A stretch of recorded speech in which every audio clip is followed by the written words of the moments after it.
YouTube.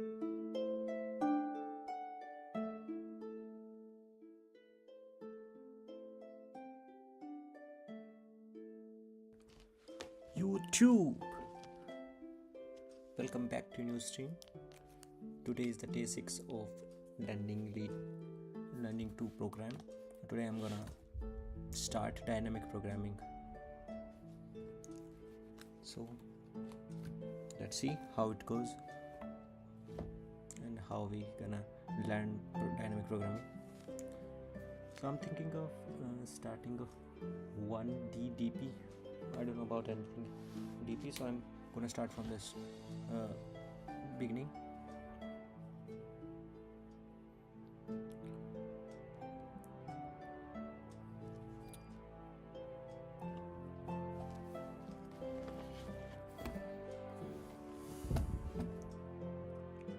Can I watch someone's lecture?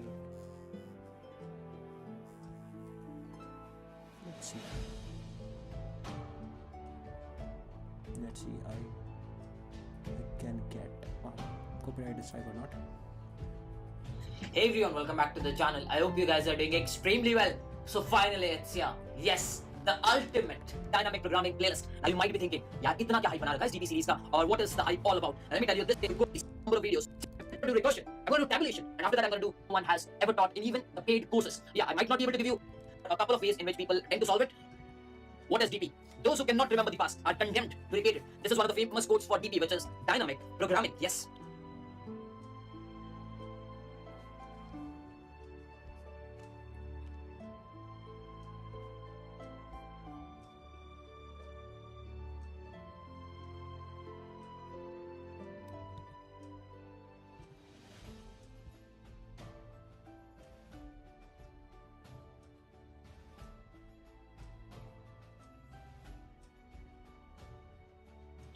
Now, when I talk about dynamic programming, there are a couple of ways in which people tend to solve it. One is the tabulation way, while the other one is the memoization way. A lot of people tend to call this memorization. Doesn't matter, as long as you understand, it's okay. Another thing, the series is going to be entirely in English, so it doesn't matter where you are located. You're going to understand each and every word of the series. So when I say tabulation, it means a bottom-up dynamic programming. Yes. Now, when I say bottom-up, it doesn't necessarily mean that you're going to start from 0 till n. It can be vice versa also. But yeah, as the name suggests, it's a bottom-up dynamic programming. When I say memorization, it's a top-down dynamic programming. Again, when I say top-down, it doesn't mean that it is going to be from n to 0. It can be vice versa also. Depends on your implementation skills. So going forward, in every lecture, what I'm going to do is I'm going to teach you the memorization topic.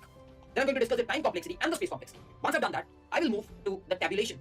Yes, I'll move to the tabulation and I'll teach you again the time complexity and the space complexity that the tabulation takes. What after tabulation? After that, there's a specific step which most of the tabulation is going to down and it can be vice. So he's telling there is two methods how you can solve using tabulation. That's a bottom-up approach,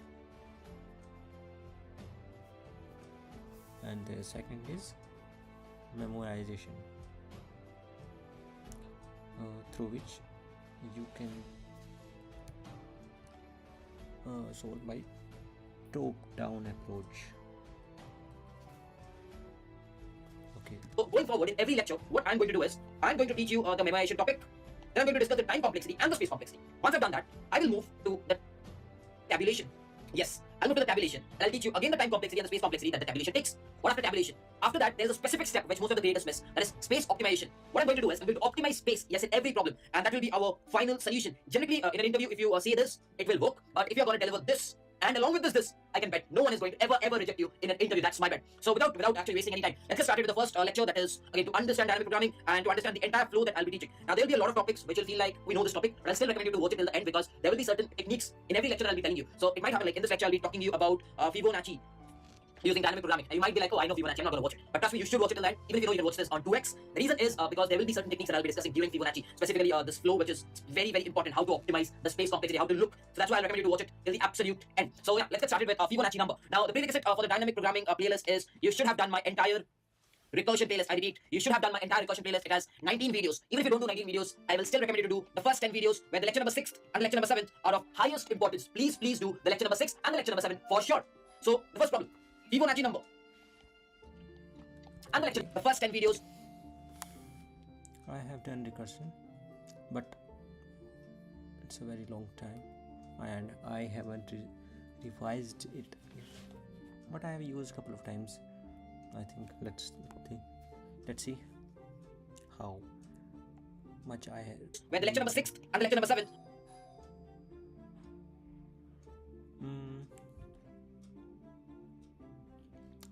Lecture Fibonacci series Are of highest importance. Please do the lecture number 6 and the lecture number 7 for sure. So the first problem, Fibonacci number. What's a Fibonacci number? The first Fibonacci number is 0, followed by 1, followed by 1, followed by 2, followed by 3, followed by 5, followed by 8, followed by 13, followed by 21, and so on. Now if you carefully observe, these are the first two Fibonacci numbers. And when you add them up, yes, when you add them up, you get the next Fibonacci number. Similarly, if you take the next two Fibonacci numbers and you add them up, you get the next Fibonacci number, correct? So what I can say is the recurrence relation, again, I've already explained this, so I'll not be explaining the recursion relations in depth in any of the lectures. I'm assuming you are very good at recursion. So the recursion relation comes up to be f of n minus 1 plus f of n minus 2 without any doubt. Because whenever I say 5, it says that, okay, for this recursion, this Fibonacci number, you need to know the previous one and the previous to that one. So that's f of n minus 1 plus f of n minus 2 is what you need to know, correct? So f of n equal to f of n minus 1, f of n minus 2. Now, if I ask you a very simple question, give me the Fibonacci number 4. So assuming I'm doing 0 indexing Fibonacci number, this is the 0th, 1, 2, 3, 4. So this will be the fourth Fibonacci number, which is 3. So I ask you to give me the fourth Fibonacci number. So the moment I ask you to give the fourth Fibonacci number, you will be like, okay, why can't I write a recursion, which you have already done in the recursion lecture. So if you try to write a recursion, the recursion will look something like f of n, and then you'll be like, if n is lesser than equal to 1, you can return n. Or else you can return something as f of n minus 1 plus f of n minus 2. This is the recursion code that you wrote in the recursion classes. Remember, where every guy had a couple of options depending on the time complexity to be exponential of this particular recursion. If you don't understand this recursion, please go and watch my recursion playlist. Now, if I try to draw the recursion tree, so the next step, let's try to draw the recursion tree for n equal to 5, where I've been asked to find the fifth Fibonacci number. So f of 5 states I will require f of 4, I will require f of 3. Correct? That is what it states. F of 4 states I'll require f of 3 and I'll require f of 2. Now remember, in the recursion classes, I did tell you if there's a function call, there is first function call of f of 4, then there's a function call of f of 3. First f of 4 will go, complete itself and come back. Then f of 3 will go, complete itself and come back. You remember, right? So similarly over here, whenever f of 5 calls f of 4 and f of 3, first it goes, completes f of 4, next it completes f of 3. So first it has to complete f of 4. So the call for f of 4 will go at first in the recursion, right? In the recursion, call for this will go, come back, then the call for this will go and come back. Remember this.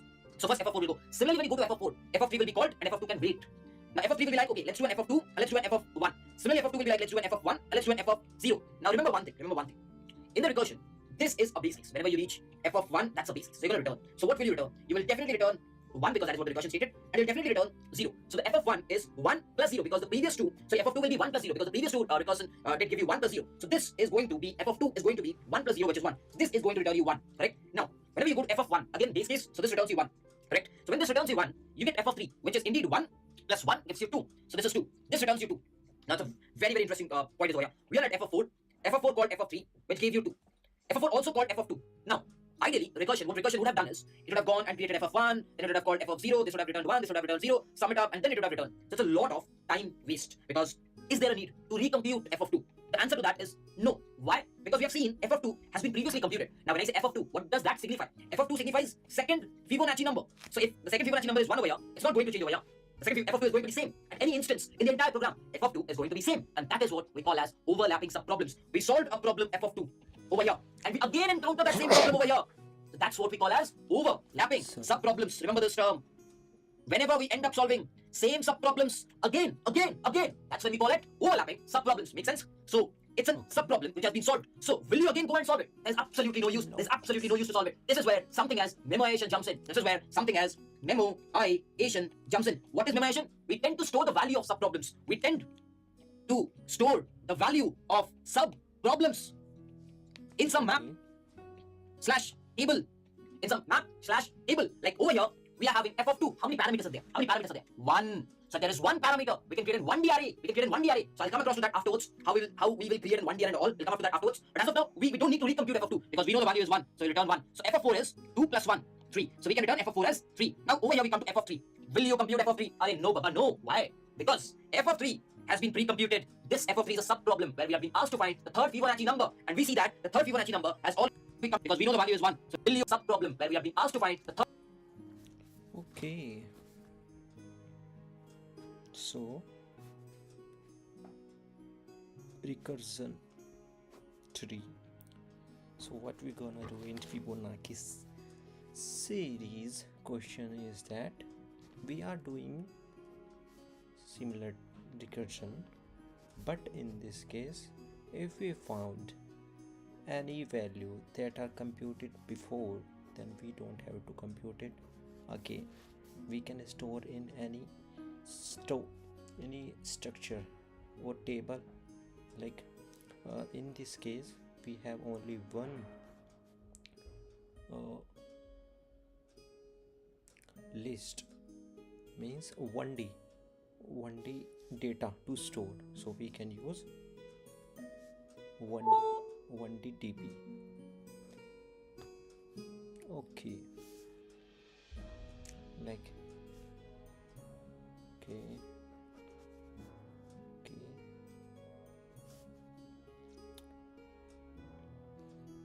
like in this case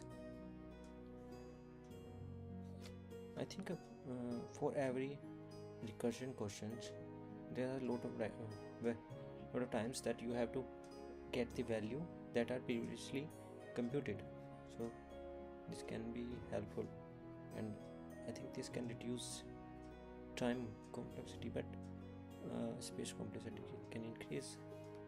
Let's see how it goes. Third Fibonacci number, and we see that the third Fibonacci number has already been figured out. So is there a point of going to f of 2, going to f of 1, going to f of 1, going to f of 0? Is there a necessity? There is no necessity, because this has already been computed. This problem has already been solved. So what we do is, we go across and see what's the value stored? 2. So let's return it.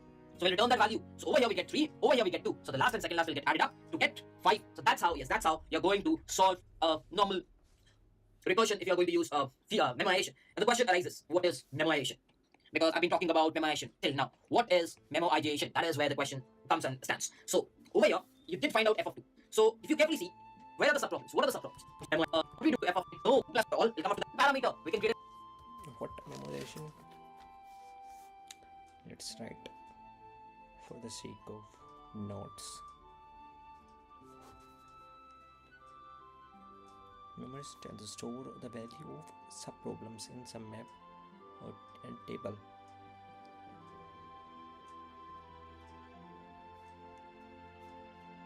The value of subproblems in some map and table.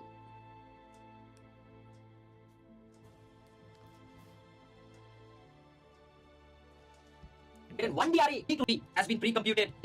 That's how you're going to solve a normal recursion if you're going to use memoization. And the question arises, what is memoization? Because I've been talking about memoization till now. What is memoization? That is where the question comes and stands. So over here, you did find out f of 2. So if you carefully see, where are the subproblems? What are the subproblems? There is a subproblem as f of 5, there is a problem as f of 4, f of 3, f of 2, f of 1, f of 0. So can I say at max the subproblems are from 0 to 5? Okay, makes sense, 0 to 5. So can I say if I can create an array of 6 size, if I can create an array of 6 size, and I can call that as some DP array. Sounds cool, right? You can call it as DP array as well. A DP dynamic program. So what I did was, f of 2 was computed over here. F of 2 was computed over here. What's the value? 1. So I said DP of 2, can you please keep, like initially what I did was, initially you'll keep everyone as -1. Yeah. Initially you can keep everyone as -1. So whenever you go to f of 5, it's -1, you go f of 4, -1, you go f of 3, -1, you go f of 2. So whenever f of 2 is computed, you take this 1 and you store it over here. So please store it. Okay. Now you computed f of 3, that's 2. So please store it. Now the moment you come to f of 2 next time, is that -1? No. Thereby meaning, it has some values. And from, if it is not -1, from where will that value come? The value would have come from recursion itself. That means you would have solved that subproblem prior to this. Thereby, you can easily pick up this value and you can return it. So that's how it works. Again, there's a call for f of 3. So whenever f of 5 tends to call for f of 3 will say, I do have a value 2. So why will I go and call f of 2? So what we do is, we return this value 2 directly. So that's how we do it. And f of 4 was 3, so you can also store that. F of 5 is 5, you can store that. So what I did was, every time a problem was solved, I tend to store that in an array. And whenever the problem is called, I check if that problem has been entirely solved or not. If it has been, I return that value. Otherwise, I do not return that value. That's how I generally do this. So this is the recursion, right? In order to convert this into a dynamic programming, so we do it. Value, f of 2 was computed over here. F of 2 was computed over here. What's the value? 1. So I said DP of 2, can you please keep, like initially what I did was, initially you'll keep everyone as -1. Yeah. Initially you can keep everyone as -1. So whenever you go to f of 5, it's -1, you go f of 4, -1, you go f of 3, -1, you go f of 2. So whenever f of 2 is computed, you take this 1 and you store it over here. So please store it. Okay. Now you computed f of 3, that's 2. So please store it. Now the moment you come to f of 2 next time, is that -1? No. Thereby meaning, it has some values. And from, if it is not -1, from where will that value come? The value would have come from recursion itself. That means you would have solved that subproblem prior to this. Thereby, you can easily pick up this value and you can return it. So that's how it works. Again, there's a call for f of 3. So whenever f of 5 tends to call for f of 3 will say, I do have a value 2. So why will I go and call f of 2? So what we do is, we return this value 2 directly. So that's how we do it. And f of 4 was 3, so you can also store that. F of 5 is 5, you can store that. So what I did was, every time a problem was solved, I tend to store that in an array. And whenever the problem is called, I check if that problem has been entirely solved or not. If it has been, I return that value. Otherwise, I do not return that value. That's how I generally do this. So this is the recursion, right? In order to convert this into a dynamic programming solution, generally what we do is, we tend to write something like this. We tend to take a DP array. Now this is a function parameter, right? We'll be carrying an n. We we think what is the maximum value of n, because that is the highest subproblem that we'll be solving. Over here it was 5. So I can say I need spaces for n plus 1 because there will be a 0 guys. So I require spaces for n plus 1. So I declare a DP array. So remember this. Declare a DP array. That's your first intention. You should always declare a DP array. Once you've done this, what you'll do over here is, Okay. you remember, this is what you're returning. Declare a DP array. Steps to follow.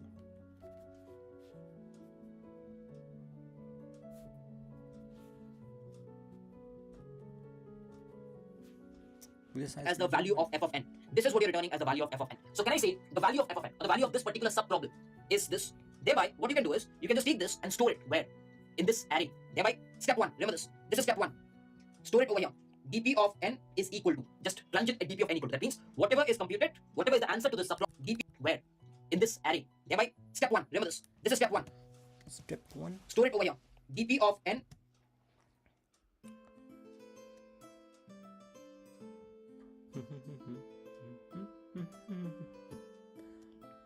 is equal to, just plunge it at dp of n equal to. That means, whatever is computed, whatever is the answer to this subproblem, I'll store it in dp of 1.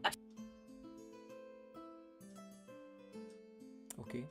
So we are storing the result in DP array. Just step 1 to convert a recursion to memorization. What's the step 2? The step 2 is, For there is a call made to f of 1, f of n. There is a call made to f of n. You can check base cases. After the base cases, you are calling again subproblems. You're calling subproblems over here, like you're calling subproblems to go and solve them. But over here, you'll not call subproblems. You will first check, is this subproblem being solved previously? So there's a check. If dp of n's value is not equal to -1, I'm saying, is it not equal to -1? Is it having some value stored? If it is having some value stored, I'll be like, why don't you return that value stored? This is step 2. So in order to convert a recursion to a dynamic programming, I implemented kind of 3 steps. Where I can say the step 0 is declaring an array, considering the size of the subproblems. Like over here, there were n subproblems. Thereby, I declared an array of size n. Step 1, storing the answer which is being computed for every subproblem. Step 2, checking if the subproblem has been previously solved. If it is previously solved, then the value will not be -1. Thereby, I can easily return it. So if you follow these 3 steps, you can convert any recursion to a dynamic programming solution. So the gist of the dynamic programming lies in mastering recursion. If you have mastered recursion, you can easily do dynamic programming. There is absolutely no problem. If you have mastered recursion, trust me, DP is going to be not an issue. So what I've done is I've converted this. So generally, Should I write the pseudocode? Yes, of course. Like the function calls in recursion, that's base case. If n does not equals to 1, then return n. If then we check for the dp of the index dp have any value except -1, then return the dp value. That's step 2.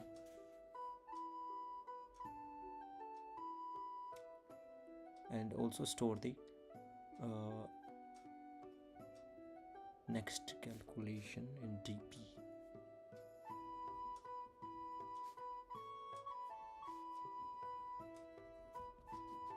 dp of n that we are calculating.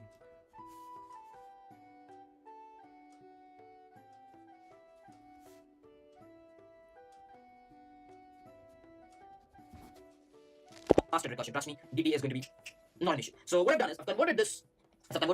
So generally, in an interview, what you'll be asked is to not use global variables. So what you can do is you can definitely declare int n. You can take n, and then you can be like dp of n plus 1 is required. You can memset is to dp of -1 size of dp, and over here what you can write is probably int f, and you can keep the int n. And if n is less than or equal to 1, you can return the n.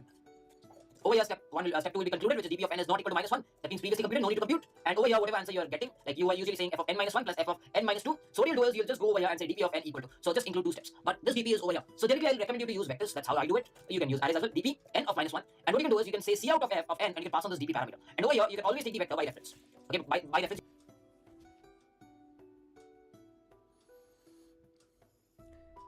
Initialize the dp with -1 up to size n, and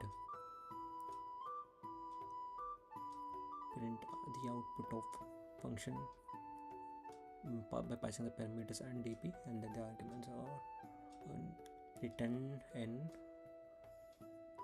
If it doesn't equals to return dp of n, and okay, that's how it is.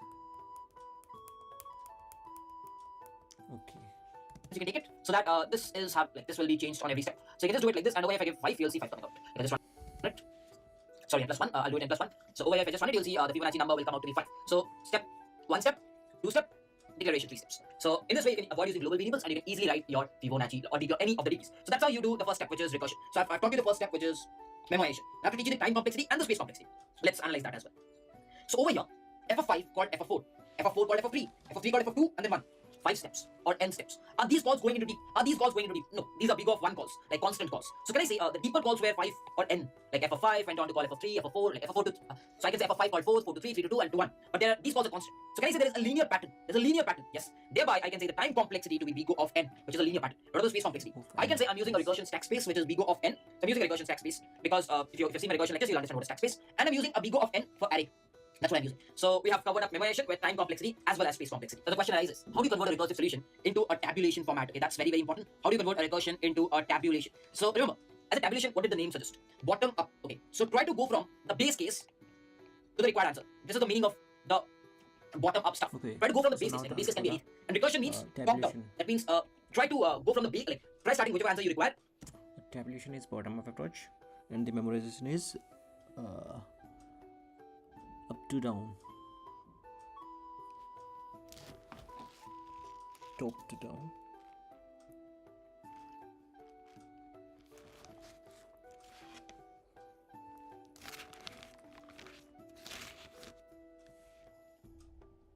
Can we use any one of this approach? Yeah, we have the specific problems that we have to use this approach differently. I guess that will be the cases.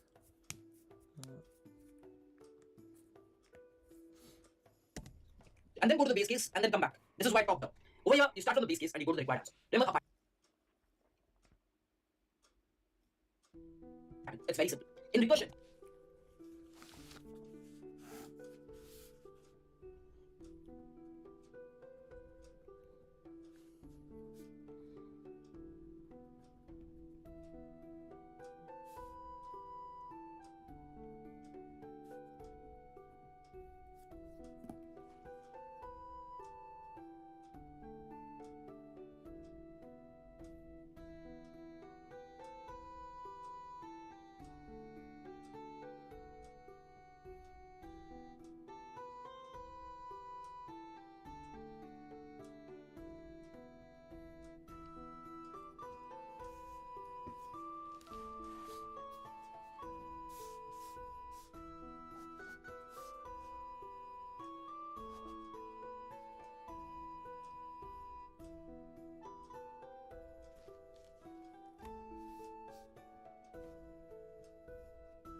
whatever DP array you have used, initialize the same thing. That's the first step. So we used a DP of n+1 in Fibonacci. We initialize that. What are the base cases? Let's go ahead and observe the base cases.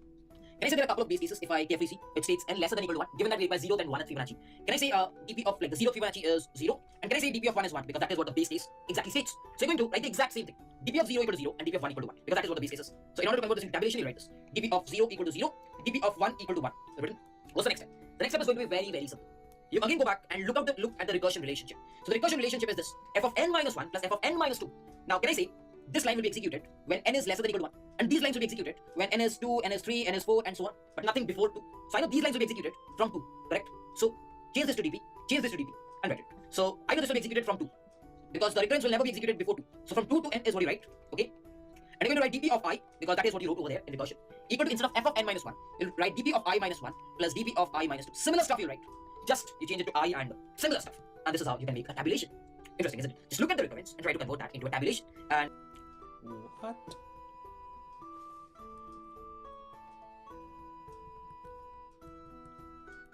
this to dp and write it. So I know this will be executed from 2 because the recurrence will never. Okay. So here, what is doing that? Instead of writing a different approach for Fibonacci. He is merging the DP solution into the recursion. Like for the base case is DP for 0th position and the DP is for first position. We are getting 0 and 1, and for the next we are looping. It is storing the data, the DP and the same. Never be executed before 2. So from 2 to n is what you write. Okay. Yes. And you're going to write dp of I, because that is what you wrote over there in recursion, equal to, instead of f of n minus 1, you'll write dp of I. Yes. Okay. So what we are doing here is that we are iterating through the DP from 0 to n 1 by 1 and storing the value of I minus 1 plus dp of I minus 2. dp of I minus 1 and dp of I minus Similar 2. stuff you write. Similar to the recursion approach for finding the Fibonacci into the dp of I. Okay. Just you change it to I and similar stuff. And this is how you can make a tabulation. Interesting, isn't it? Just look at the recurrence and try to convert that into a tabulation, and it becomes easy. What's the time complexity over here? It's big O of n again. For the space complexity, this time is just a big O of n, no recursion stack space. So it's a better solution than the recursion or the memory.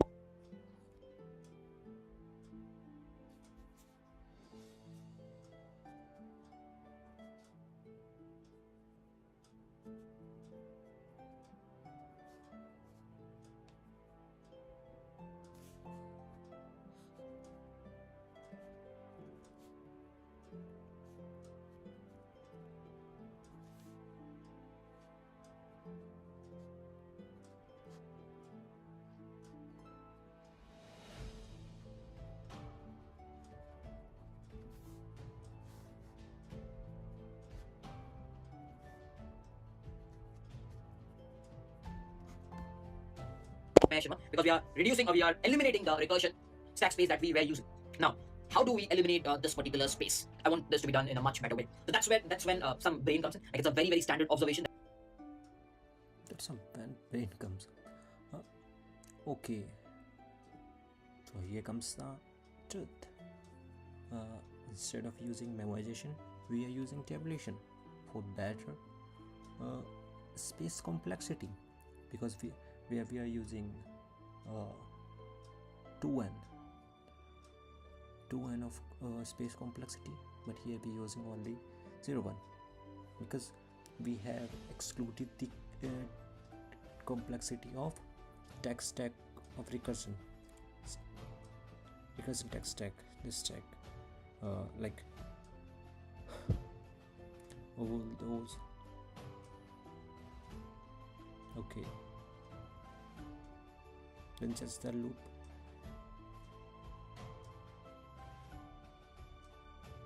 That will be a great solution. Okay.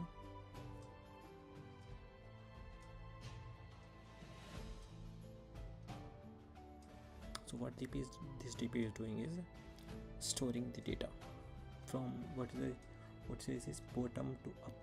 Okay, from bottom.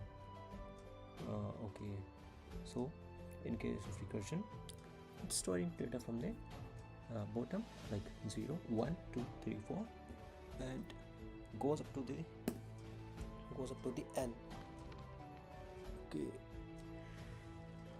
it's a one-line code. Let's see. That will help you out. So can I say, in order to find dp of I, what do I require? I require I minus 1. I require I minus 2. Correct? So I require I minus 1 and I require I minus 2, which means the previous and the second previous is what I want. So if I just try to write, like I just give you dots, and I say I is here. Now imagine, you know this is I minus 1 and this is I minus 2 for sure. For this guy, you require this guy and this guy. So just think of in terms of variables. Can I say this as previous as of now? And can I say this as previous, like second previous? I can. Yes. In the next step, where will I go? I will go over here, and this will become I minus 1 and this will become I minus 2. Can I say the next step? In the next step, I minus 1 will become previous, and I minus 2 will become previous 2. And can I do in a similar way in the next step again? When I say I will go here, and this will become I minus 1 and this will become I minus 2, which means this becomes previous, this becomes previous 2. Makes absolute sense. Do you see a pattern? Yes, you see. I becoming previous, and the previous becoming previous 2. And that's what you all need. You don't need an array, do you? You don't. Okay, so you have seen the pattern, right? So initially previous 2 was the first element and previous 2 was the second element. Let's do the same thing. What I'll do is I'll say, okay, this guy is the previous now, previous 2 rather. This guy is the previous for sure. Now, can I say this is the ith element, which means the color of I? Can I say instead of I minus 1, I can write previous? Instead of this, I can write previous 2. I can. Similarly, can I say, if I have color of I equal to previous plus previous 2, in the next I, because after this, you'll go here, I will increase, and I will go to 3. In the next step, this color I will become someone's previous. So you can be like, okay, but before that, let's say previous 2. For that someone, previous 2 will be previous now. Isn't it? If you see, previous 2 will become previous. So just initialize that, and previous will become karai. Do you agree? Indeed, you have to agree. So in this way, you can keep on going.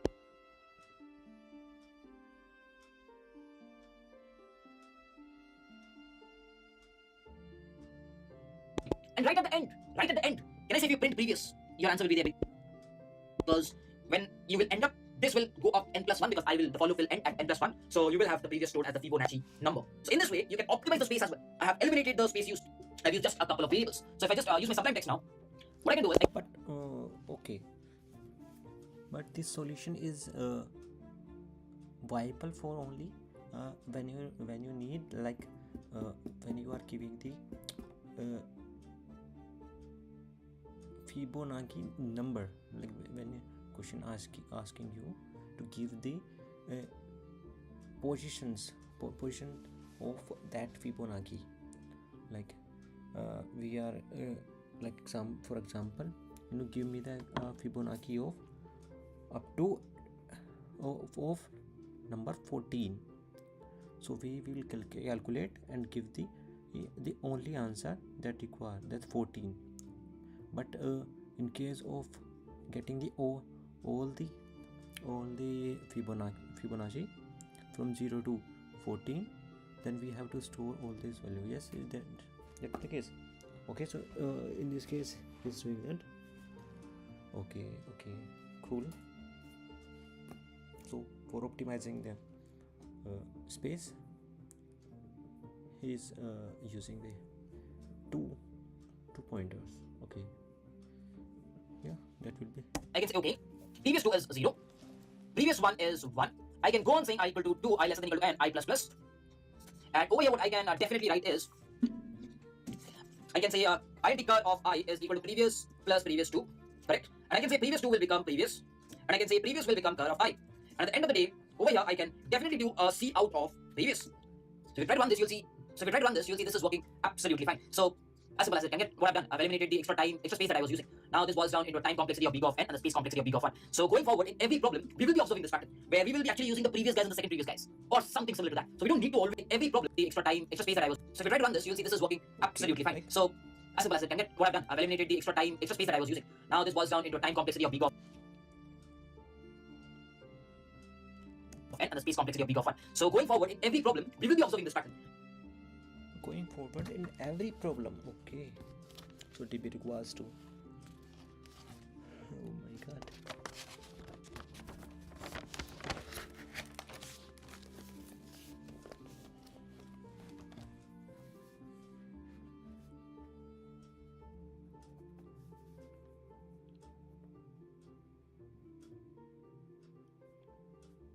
Previous 2 is equals to 0, previous 1 is to 1.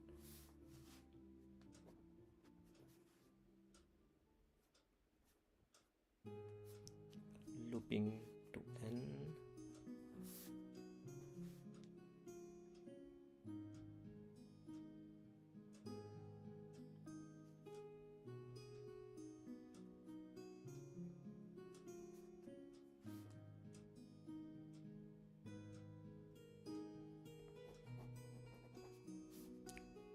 Current I is equals to the addition of both the previouses, and then change the previous 1 to previous 2. Previous 2 is equals to previous, and the previous is equals to current I. Yeah, okay. Where we will be actually using the previous guys and the second previous guys, or something similar to that. So we don't need to always create an array. That's what I wanted to teach you via this Fibonacci number. This is an intuitive solution to this. So that was it for the first lecture. If you need the notes as well as the running codes for C++ as well as Java, if you need both of them, you will find them in the article below. Yes, there's a link of the article. You'll find the C++ as well as the running Java codes for this particular problem. And yes, if you are new to this channel, please do consider subscribing. That is the only request that I will do. And if you did understand this video, please make sure you like this video. And for this DP series particularly, I'm starting a trend. After you watch this video, whatever, if you can like videos every place. Hey everyone, welcome back to the channel. I hope you guys are doing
Hey everyone, welcome back to the channel. I hope you guys are doing extremely well. So welcome back to the second lecture of the dynamic programming playlist. We're going to solve a problem which is count ways to reach the nth stairs. Yes. So what does the problem actually state? It states that you'll be given a number of stairs. So you'll be given n, which is the number of stairs. Initially, you are at the 0th stair. That means you're at the 0th stair. Okay. And you need to reach the nth stair. Like you have to reach the nth stair. Now each time you can either climb one step or you can either climb a couple of steps. Now you're supposed to return the number of distinct ways in which you can climb from the 0th step to the nth step. Now for an example, if I'm giving you n is equal to 3, then I can say if from the 0th step I take one step, then I take one more step, then if I take one more step, I'm going to reach the third.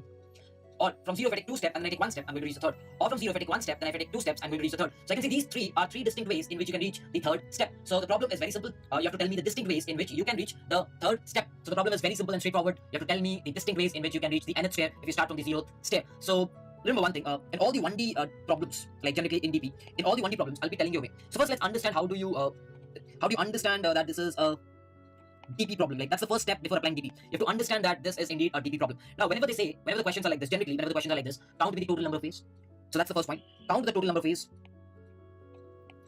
The next can be probably there might be multiple ways of doing something, and they're asking you to figure out which gives you the minimum output or the max output. So the question might be like there are multiple ways to do this, but you got to tell me which is giving you the minimal output or maximum output. Generally, in these kind of questions, you tend to apply recursion. Why? Because if I'm saying you count distinct ways, that means I'm saying you that okay, figure out how many ways are there. So you have to try all possible ways. Remember this. Whenever the concept of try all possible way comes in. Try all possible ways comes in. Whenever. It can be anywhere. If the concept of try all possible ways comes in. And if there is like count, or if there is like figure out the best way. If out of all the possible ways you have to figure out, count like how many ways are there, or the best way. That's when you try to apply recursion. What did I say? That's when you try to apply something as recursion, where you try all possible ways.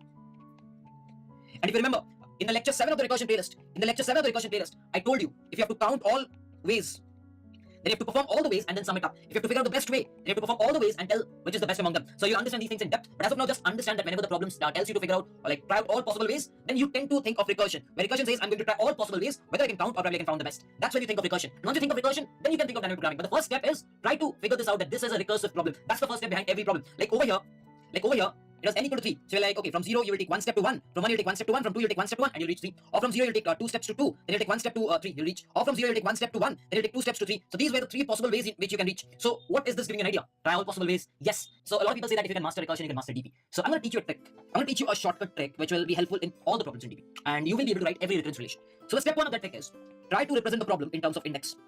Like if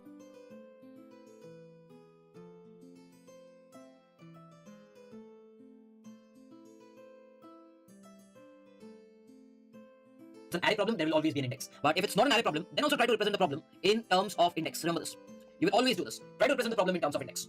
Next, do all possible stuffs on that index.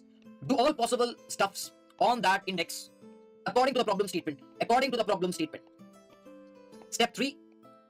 If the question says count all the ways, sum up all stuffs. If the question says count all ways. If the question says find a minimum, take minimum of all stuffs.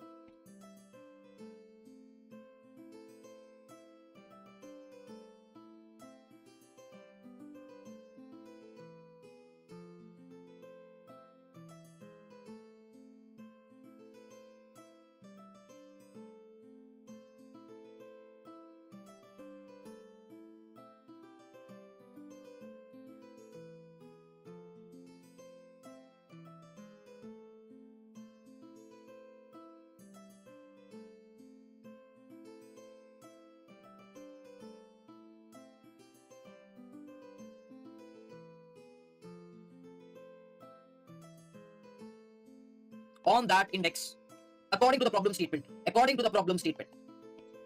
Step 3. If the question says count all the ways, sum up all stuffs. If the question says count all ways. If the question says find a minimum, take minimum of all stuffs.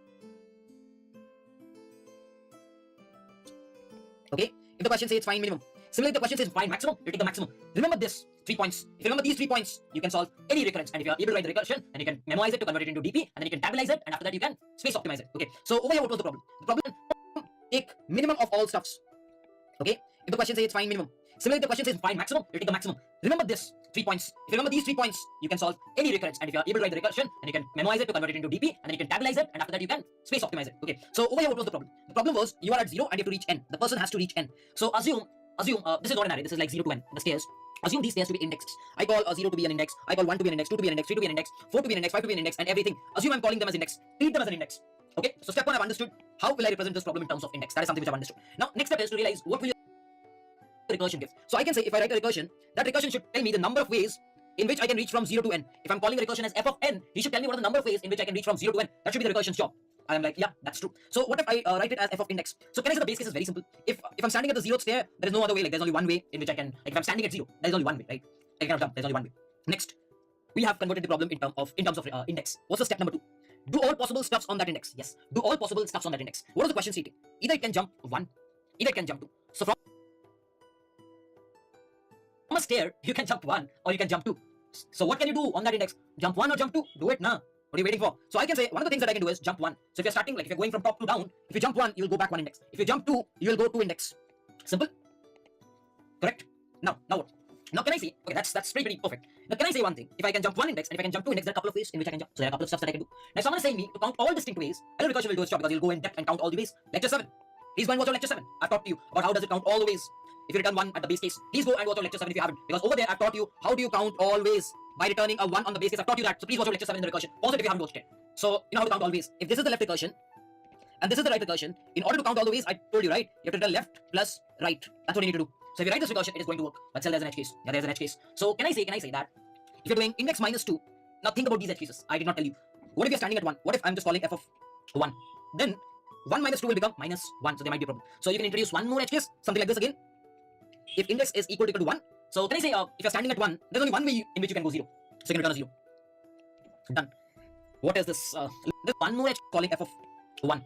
Then 1 minus 2 will become minus 1. So there might be a problem. So you can introduce one more edge case, something like this again. If index is equal to 1, so can I say if you're standing at 1, there's only one way in which you can go 0. So you can return a 0. Done. What is this looking like? Like, what do you think? Which question is this like? Okay, yeah, this is Fibonacci. Yeah, absolutely. I saw this problem in the previous one. So you saw this, how I took a different problem, how I analyzed it and converted it into Fibonacci. So what I can say is this problem is nothing but similar to Fibonacci number if you carefully write the recurrence. And the possible ways to write a recurrence is try to represent the problem in terms of index, do all possible stuffs on that index. If the question is saying count all ways, you'll sum up all the stuffs. If the question is saying find minimum, you will take minimum of all the stuffs. That is how you should solve any given question. So you can easily memorize it. After that, you can convert into the tabular form, and then after you can space optimize it. And we have already done this in the lecture 1, so I'll not be doing that again. The main reason why I picked up this problem was to tell you, even if I did not know this was a Fibonacci, I told you how to write the recurrence. And after that, you figured out it's a Fibonacci. But even if you don't know Fibonacci, you can definitely solve this problem. Now, in Code Studio, if I take it to the Code Studio, the value of n is given as 10 to the power 18. So either in a tabular form, even if you run a for loop, you cannot run a for loop till 10 to the power 18. Even if you do the space optimization, you cannot run a for loop till 10 to the power 18. So a big O of n approach will not work. So in order to find Fibonacci, you have to actually use matrix exponentiation, which helps you to find this in logarithmic of n. Probably I can discuss this in some other lecture, but the main focus of today's lecture was to tell you how to convert any unknown problem to a recurrence, and then you can easily write the tabular and the space optimize. I'm not writing the tabular and space optimize in this lecture because I've already done that in the lecture.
Hey everyone, welcome back to the channel. I hope you guys are doing extremely well. So welcome to the third lecture of the dynamic programming playlist. It's a wonderful question. Frog jump. So just to make sure you have watched the previous couple of lectures before attending this one, because I have a perfect flow which I will continue. So if you're just watching this lecture 3, suddenly you might feel alienated. So please watch out the previous couple of lectures. So what was the problem statement? So there's a frog on the first step of a n stairs long staircase. So the frog wants to reach the nth stair. Height I is the height of the I plus 1 stair. So that is given in terms of zero-based indexing, right? So the energy lost in the jump is given by height I minus 1 and height j minus 1. So basically, the frog can jump from the ith stair to the jth stair, and the energy will be height of I minus 1 minus height of j minus 1. In the frog, if the frog is in the ith staircase, he can jump either to I plus 1th stair or to I plus 2th stair. Basically, he can take a jump to the plus 1 index or to the plus 2 index. Your task is to find the minimum total energy used by the frog to reach the first stair to the nth stair. Okay, so that is what the question states. So for an example, I'll just take the first example 10, 20, 30, and 10. Okay, and I'll try to explain you this. Let's take the first example, which is 10, 20, 30, and 10. So basically, there's a frog. Now, if I consider this as 0, 1, 2, 3, the frog wants to reach from 0 to 3. I have converted the problem into zero-based indexing. So even if n is 4, it's ideally the question was from 1 to 4, but I've converted it into zero-based indexing. Okay, so if the frog starts from here and he can only jump 1 or 2 places, what is the minimum energy that he'll require? Okay, so for example, if the frog is here, and the frog says that okay, I will jump from here to here, then the energy that he'll require is 10. Okay, and then he decides that he'll jump from here to here, and the energy again required will be 10. It's a difference of them, absolute difference of them. Okay. So if after that he decides that he'll jump from here to here, it's again the absolute difference, which is 20. So this path will give him 40. The energy that he'll take will be 40. Let's try out some other parts. What if I decide I will jump from here to here, which will take me 10? What if I decide I'll jump from here to here? So that again takes me plus 10, correct? So this path gives me 20, which is definitely better than the previous one.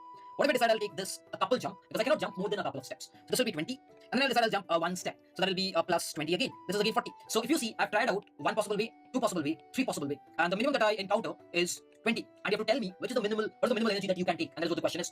Now, can I say this?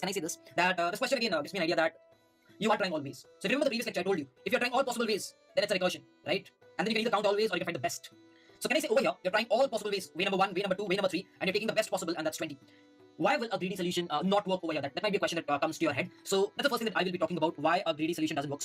Let's understand that. Then after that, we'll think why we need to try all possible ways and need to take the best way out. So when I say greedy, that means you are standing from 10. So you know from 10 you can go to 20 or go to 30. So you saw that if you jump till 20, that's the minimal, so you jumped. And from 20, you could have either jumped to 30 or to 10. Both are taking 10. So you can jump anywhere, so you jump this. This is greedy. Basically, when you are moving, you try to jump the minimal possible jumps possible. Whichever takes minimal energy, you try to jump that. But why a greedy solution doesn't work? Let's check it out. Now when I say a greedy solution doesn't work out, let's check this test case. So if the frog was here, greedily from here, he will try to move here, because in moving here, it'll take him 30, it'll take him 20. The greedy option will be to move to 10. So let's greedily move to 10, which will cost him 20. Okay. Now again, from here, he can move here, which is 50, or he can move here, which is 0. So greedily he will move to 0. So let's move to 0. This will take him 0 energy.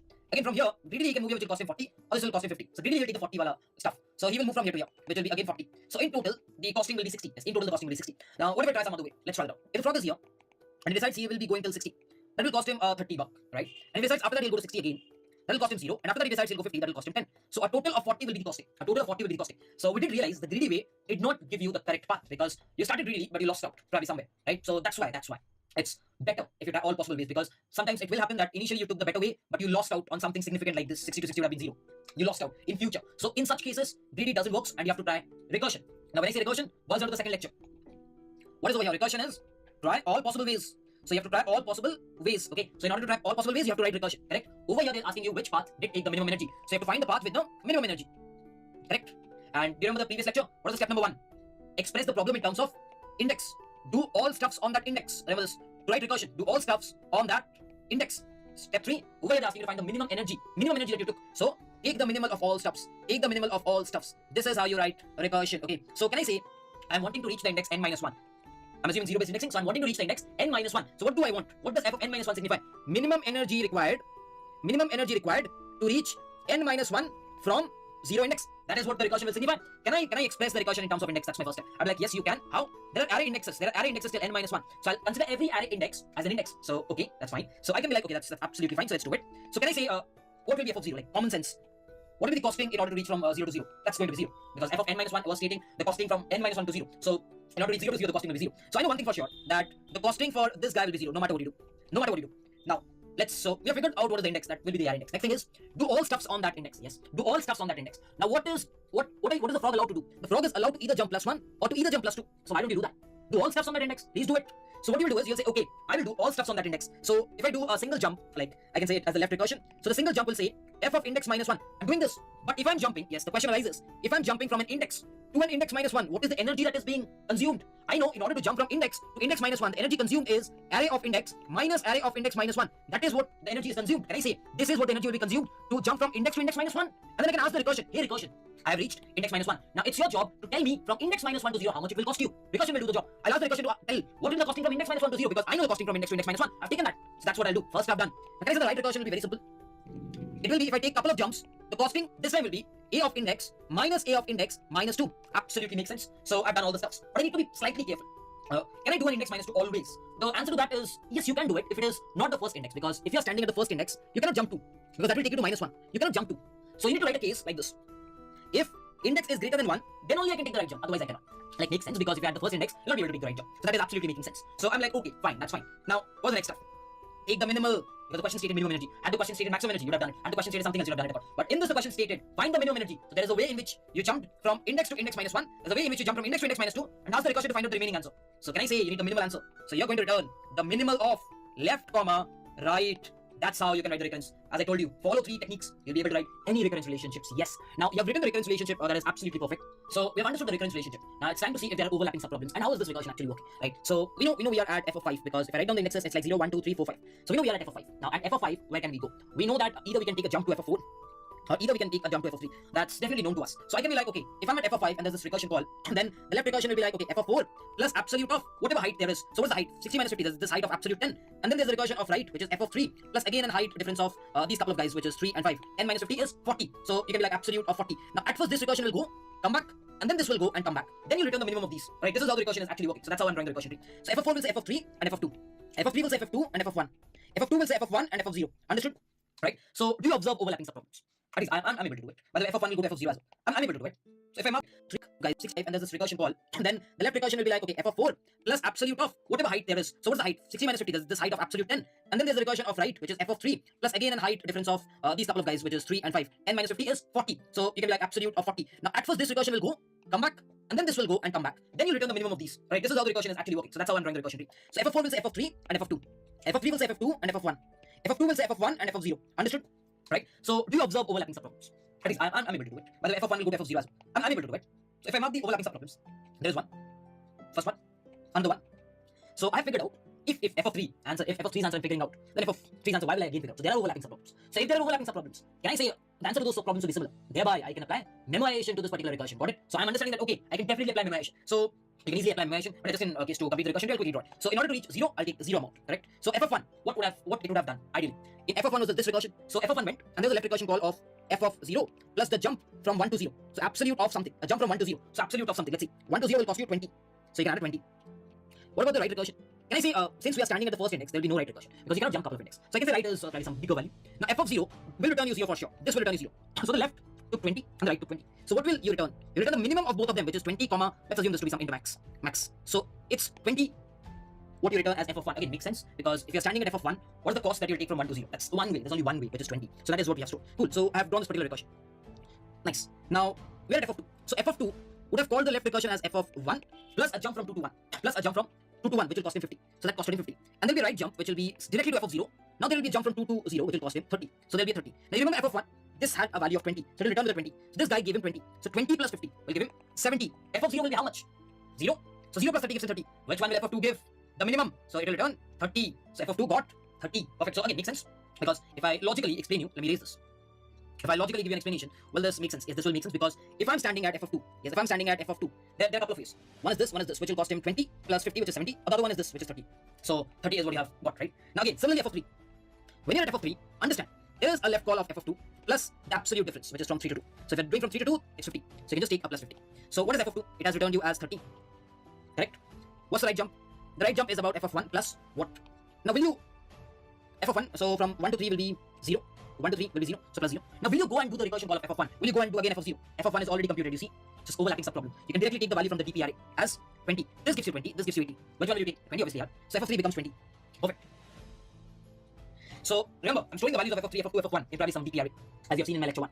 Next, you're at f of 4. So if I'm at f of 4, what is that doing? It's again calling f of 3 plus absolute of 3 to 4 will be 50. So 50. And it's calling f of 2 plus 4 to 2 will be 0. So I can do 0. What's f of 3? If I write what's f of 3? 20. What's f of 2? 30. So 20 plus 50, 70. This is 30. Which one will you take? 30. Again, an overlapping subproblem ignored. You did not, f of 2 will not go deep into recursion. Because the moment you call f of 2, it will directly get the value 30 and return 30. So you got the minimum as 30, so f of 4 becomes 30. Perfect. Next step is this particular step, f of 3. So when I'm at f of 5, what's happening? I'm saying, okay, I can definitely go to f of 4 plus absolute of jumping from 4 to 5, which is 10. So let's take 10. Similarly, if I am jumping from 5 to 3, can I say it's 40? Yes. So plus 40 of f of 3. Now carefully observe, f of 4 is already 30, f of 3 is already 20. 30 plus 10 gives you 40, 20 plus 40 gives you 60. Which one will you take, 40 or 60? Definitely 40. So this value is 40. Thereby this recursion is also solved. So did you observe something? There were multiple sub-problems that I ended up solving. Repeatedly, overlapping sub-problems, as I said. So this is how generally recursion tends to work. It goes on. Because if a problem has been solved, if you already know what's the summation from 0 to 3, why do you want to recompute it again? Just reuse it. That's what I've done. And I got the answer as 40, which was indeed the answer. This is how the recursion tree works and how you get the minimal possible way. Generally, if you draw this recursion tree by yourself, you'll understand much more. But in general, if you can remember these three lines, explain the problem in terms of index, do all stuffs on that index, take the minimum of all those stuffs, and then write the recurrence. Now once you've written the recurrence, how do you convert a recurrence into a dynamic programming solution? That's the next question. How do you convert a recurrence into a DP? So that's when you say memoization. Okay, so tick to apply memoization. Look at the parameters changing. Yes, look at the parameters changing. Like which parameters are changing? Just look at them. You're like, Trevor, there is only one parameter changing. Which is the one parameter? Let's come back. It's index. What is the maximum value of index? Let's look at the recursion tree. 5. So you'll require a 6 size array, because in a 6 size array, there'll be index 5. So you can definitely create a DP size of 6 over here, which is indirectly DP of n plus 1. Remember 3 steps. Step 1 is this: declare an array of size n plus 1. Step 2, before returning, add it up. DP of index. Before returning, add it up. Store it and return. So this is step 2. What's step 3? Whenever you call an index, yes, whenever you call a recursion, check if it has been previously computed or not. If DP of index has been previously computed, no need to solve it again. Return DP of index. Done. Line number 3 converts a recursion to a memoization. So I've converted a DP solution, it's converted a recursion solution into a dynamic programming. And if I talk about the time complexity, what will be it? One step DP of index. If DP of index has been previously computed, no need to solve it again. Return DP of index. Done.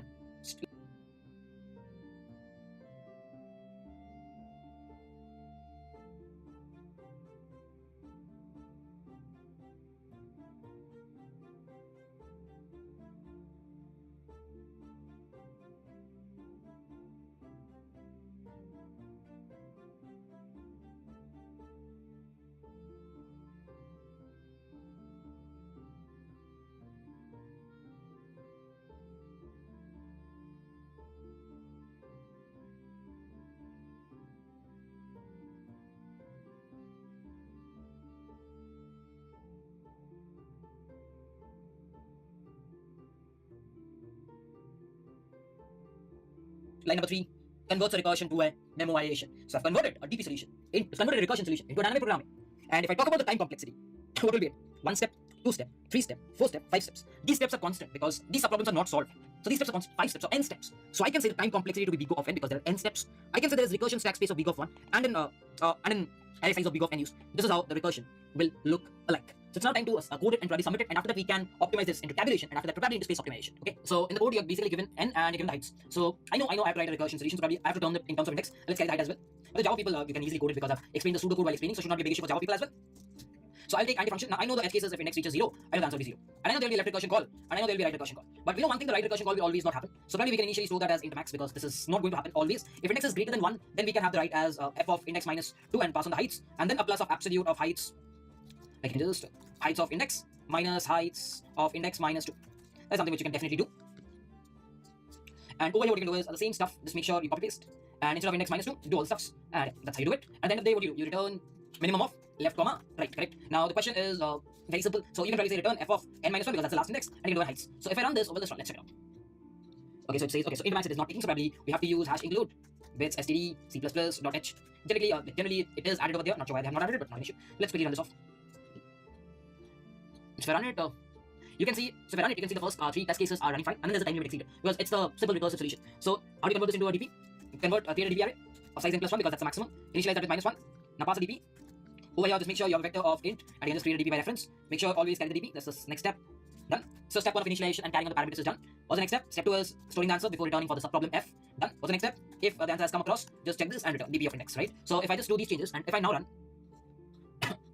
bingo, works fine. All the test cases. If I submit them, you'll see it's absolutely correct. So this is how you can do the memoization stuff very, very easily. So in the first lecture I told you, after memoization, it's very important to understand how do we do the tabulation one, and after that we will do the space optimization. What is memoization? Top down. Why? Let's understand. So in the recursion, if you observe, what did you do? You had a top portion, but first the down answers, like you went from top to down, correct? What is tabulation? It's the exact opposite. Yes, I repeat, it's the exact opposite. Bottom up. Okay, that means you'll start from the bottom and you'll go up. So always look at the recursion tree. Always look at the recursion tree. What's at the bottom?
Yes. So you'll go up and then you'll fill it. You'll take 0, you'll fill 1, then you'll fill 2, then you'll fill 3, then you'll fill 4, you'll fill 5. You'll go from the bottom to the top. So that's tabulation.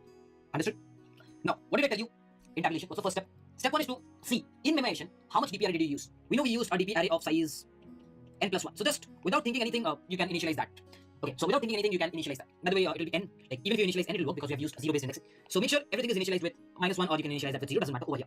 So first thing is done. What's the next step? Look for the base case, because in recursion it is top down. Over here it's down top, like bottom up. So what's the base case? Let's look at. The base case states index equal to 0 returns 0. Index equal to 0. Index equal to 0. So whatever is that, you write that. dp of 0 is equal to 0. Just write it. After that, just look at the recursion state. These lines, when will it be executed? It can be like it will be executed at 1, 2, 3, 4, and so on to n minus 1 at the index. Makes sense, because the worst call that I'll make will be n minus 1. So it will be executed for sure. I like yes. So please write it. I equal to 1 till n minus 1. Run a for loop. Perfect. What's the next step? Just go and look at the recursion. What am I doing? What's the stuff done on the index? Yes. Replace this with dp and write it. So the first step is very simple. I can say if I take first step, it will be dp of index minus 1 plus absolute of array of index minus array of index minus 1. Simple. I can say second step will only implicate if I is greater than 1. Remember, super simple. Second step will only implement if that's true. So dp of index minus 2 plus absolute of a of index minus a of index minus 2. As simple as it gets. And what do you store? Store it. dp of index will be minimum of dp of index minus, dp of first step and second step. As simple as it can get. And if you write this, it's definitely going to work wonders. So I'll try to show you over here. Like I'll just erase this. And over here, if I just write the same thing, like you'll see over here. If I try to write the same thing, like I'll write dp of 0 to be 0 for int I equal to 1, I lesser than n, I plus plus, okay? And I can write int first step will be very simple, dp of I minus 1 plus absolute of heights I minus heights of I minus 1, right? And what about the second step? I can say the second step will be very simple. I can initially keep it as int max, correct? And what I can say is, second step will only be implicated if index is greater than 1, and the second step will be nothing but dp of I minus 2 plus absolute of heights of I minus heights of I minus 2, as simple as it gets. And the dp of I will be minimum of dp of I minus 1, minimum of first step, comma second step. And what do you need to return? You need to return the answer will always be stored at the last index. And if I just take this off now, and now if I try to run, you see it's running. And if I try to sum it, it works fine. So we can convert this into tabulation so easily by a recursion. Recursion can be converted into a tabulation. Now the question arises, can we reduce the space? Because over here, we are definitely reducing the stack space that we used over here. This is reduced, but there's still a big O of n being used. Because as you can see, we are still using a dp of n array, and the time complexity cannot be reduced. But can I omit this? Let's see, can we omit this? I will tell you one thing. Anytime there is something like index minus 1, index minus 2, there can always be a space optimization. Take this as a thumb rule. There will always be a space optimization if there is something like index minus 1 and index minus 2. Always. These states can be. Now let me tell you something. Assume you are at index 0, 1, 2, 3, 4, and so on to n minus 1. Okay. Initially, assume you are over here, and this is nothing but dp of I. And you're saying this as dp of I minus 1, and you're saying this as dp of I minus 2. You're saying correct. In the next step, whenever I will increase, can I say I will go over here, and this will be dp of I, this will be dp of I minus 1, this will be dp of I minus 2. Indeed I can. There's no doubt I cannot. In the next step, can I say this will be dp of I, this will be dp of I minus 1, this will be dp of I minus 2. There's no doubt. So do you observe a pattern? The guy who was dp of I minus 1 for this particular I, in the next step, when the I increases to the next index 3, the guy who was I minus 1, that means you're the previous. He'll become second previous of the next. He'll become the second previous of the next. Makes sense? So he'll become this. So can I say dp of I minus 2 will become this, right? So do you need to carry an array? Can't I do this using a couple of variables? Like think, can't you do this using a couple of variables? And answer to that will be, yeah, I think we can. Because what we require at any particular instance I is the previous guy and the second previous guy. I don't need anything more. Why the hell do I need to declare a DPI? I don't need anything else. Thereby, I can say, okay, so that makes sense. Let's assume I do it this way. This is cur I. I say this is previous I. And I say this is previous to I. Instead of storing them into an array. In the next step, I know this will become cur I. I know the cur I will become previous I. I know the previous I will become previous to I. So can I just use a couple of variables where I say previous to I for the next step whenever you have done all the stuffs? The previous I will become the previous to I, because whoever is previous will become second previous for the next step. And whoever is the current guy, like whatever is the value of dp of I, that will become the previous for the next step. So if you just keep on doing this, you'll no more require anything. So can I say this? Instead of dp of 0, can I carry a previous equal to 0? Makes sense, I can. And can I carry a previous 2 equal to probably 0 as well? Because for the first, you'll require dp of index minus 1, which I can represent as previous now, correct? And this I can represent as previous 2, because that is what we recommend. And after that, can I say, in the next step, the previous 2 will be previous, and the previous will be nothing but cur I, and this guy will be cur I. Make sense? Makes sense? And what will be the answer at the end? Whenever you exceed, I will go beyond n minus 1, and whenever this for loop ends, the value of I will be n, yes, the value of I will be over here, and for this guy, previous will be at n minus 1, and you always require the answer of n minus 1. So you can say whatever is the answer for previous will be your answer. So you can easily print the answer as previous. So if you do this, you will be able to get your space optimized, and you'll no more be requiring a dp array. So if I try to write this in the code, probably I'll delete this, and I can keep a previous equal to 0, I can keep a previous 2 as well as 0, and I can just omit this to previous, and I can just omit this to previous 2, and I can be like this to be cur I, and I can say the previous 2 will become previous now, and the previous guy will be, for the next step will be cur I, correct? And at the end of the day, it's a dp of n, because I will be at n minus 1, so I can definitely return something as previous. So if I run this, here it works. Let's submit. and it's working fine. So we have done a space optimization. Yes, we've done a space optimization. So this is how this problem can be easily solved. So this is how I can space optimize it. I hope you've understood the space optimization. Now there's a follow-up to this wonderful problem. Okay. Now this question stated you can jump to I plus 1 and you can jump to I plus 2. That's the maximum that you put. Now the follow-up states, there can be k jumps. Yes, the follow-up states that there can be k jumps. And instead of I plus 1, you can jump to I plus 1, I plus 2, I plus 3, till I plus k. That's what I'm saying. So if I change the question to this, can you solve this problem? Now I'll give you this as an homework. Okay. So take this question as an homework. I want you to do k jumps. If you are using k jumps, then probably you cannot use space optimization, because then there will not be a couple of stuff. There will be k previous elements that you have to carry. You will not be able to use stuff that I told you. But yeah, the stuff that I gave you was the follow-up is very simple. Try to do it using k jumps. I will expect the codes in the comment section, and I'll be discussing this problem right before starting the lecture 4. Right before starting the lecture 4, I'll definitely be discussing this problem k jumps, where I'll tell you how to change this problem slightly, and you'll be able to do this problem for k jumps. So guys, if you have watched this video till now and if you've understood everything, you know what to do. This is what I expect. Even if you're very lazy, please comment US. US means understood, and this is something which you should always do. You're watching these videos because it takes a hell lot of effort to make these kind of videos.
Hey everyone, welcome back to the channel. I hope you guys are doing extremely well. So welcome to the fourth lecture of dynamic programming playlist. What's the problem?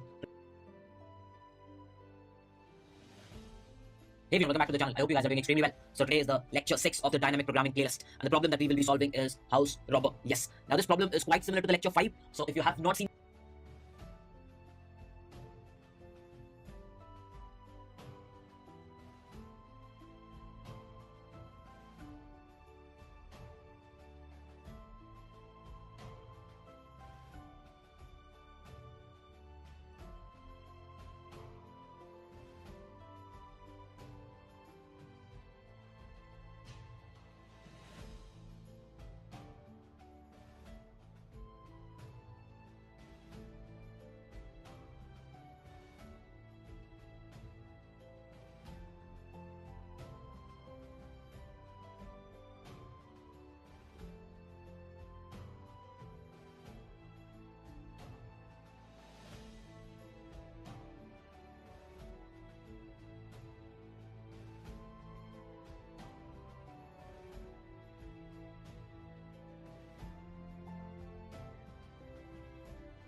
seen the lecture 5, I'll recommend you to go back. Hey everyone, welcome back to the channel. I hope you guys are doing extremely well. So welcome to the fourth lecture of dynamic programming playlist. What's the problem? Today's problem is going to be maximum sum of non-adjacent elements. Again, one kind of 1DDP that we'll be solving. I'll be following the same pattern. You might have solved this problem.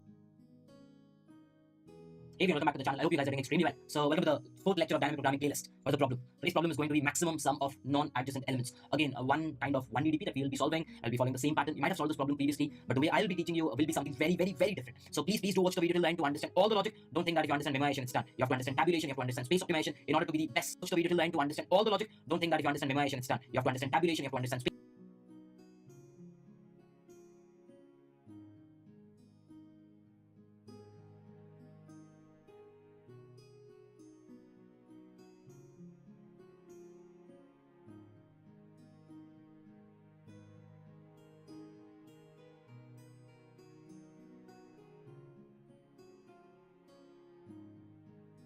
Space optimization in order to be the best. Okay, so let's understand the question. Basically, it states you will be given an array of n integers. That means you're given an array which consists of n integers. Okay, so you're supposed to return the maximum sum of the subsequence. Now remember, you have to pick up a subsequence which gives you a maximum sum, but there's a constraint. In the subsequence, none of the elements can be adjacent from the array. Okay, so for an example, if I look on this test case, which is 1 to 4, you can't pick something like 1, 2, or you can't pick something like 2, 4 because they're adjacent. Alright, so probably you can pick something like 1 and 4, which gives you the maximum sum 5. That's what the maximum sum will be. Like over here, you can't pick something like 4 and 9 together. You have to pick one of them. So probably I'll pick 9 and then I'll pick 2 to get the maximum sum as 11. So you'll be given an array, you'll be given the size of the array. You have to tell me what is the maximum sum that you can pick by picking up no adjacent elements in that subsequence. So what's the first thing that comes to your brain when you hear about this problem? It comes to let's try out all subsequences. So that is something which comes to my brain is let's try out all subsequences with the given constraint. That's something which comes to my brain. And out of all these subsequences, let's pick the one with the maximum sum, correct? Like I'm gonna try out all subsequences and whichever subsequences gives you the maximum sum, we're gonna pick that one. As simple as that. Now the question arises, whenever we say trying out all stuff, what comes to your brain? Obviously one thing comes to your brain, which is recursion. So you're gonna try out recursion, correct? And after that we're gonna see if there are overlapping subproblems, and that's for the remaining part. But we have understood that why recursion, because if they're asking you to try out all subsequences, we have to, and that is only doable by recursion. So how do you print all subsequences? That's a big question. Before solving this question, how do you print all subsequences? So there's a technique which is known as pick and non-pick. Okay, so I have taught this entire technique in lecture 6 of recursion series and lecture 7 in depth. So if you haven't seen both of the lectures, pause it right now. I repeat, pause this video right now, go back to lecture 6 and lecture 7. Pick and non-pick. Okay, so I have taught this entire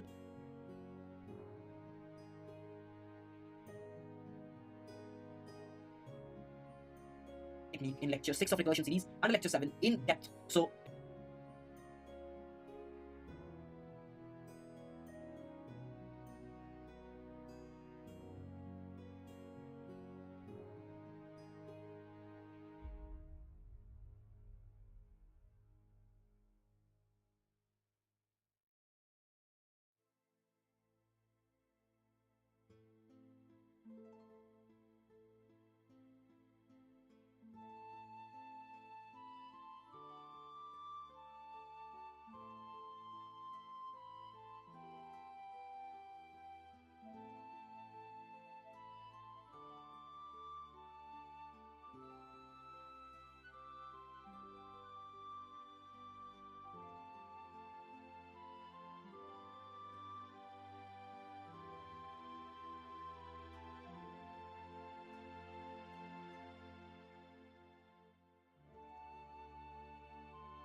Okay.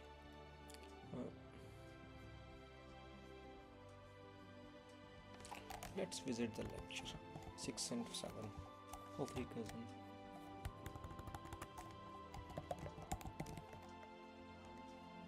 Because why not? We can brush it up.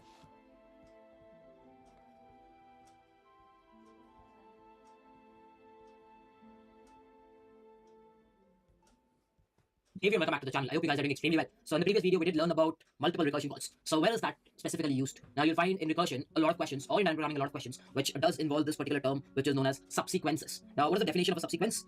A sequence, or I can say a contiguous or a non-contiguous sequence. It can be a contiguous, it can be a non-contiguous sequence which follows the order.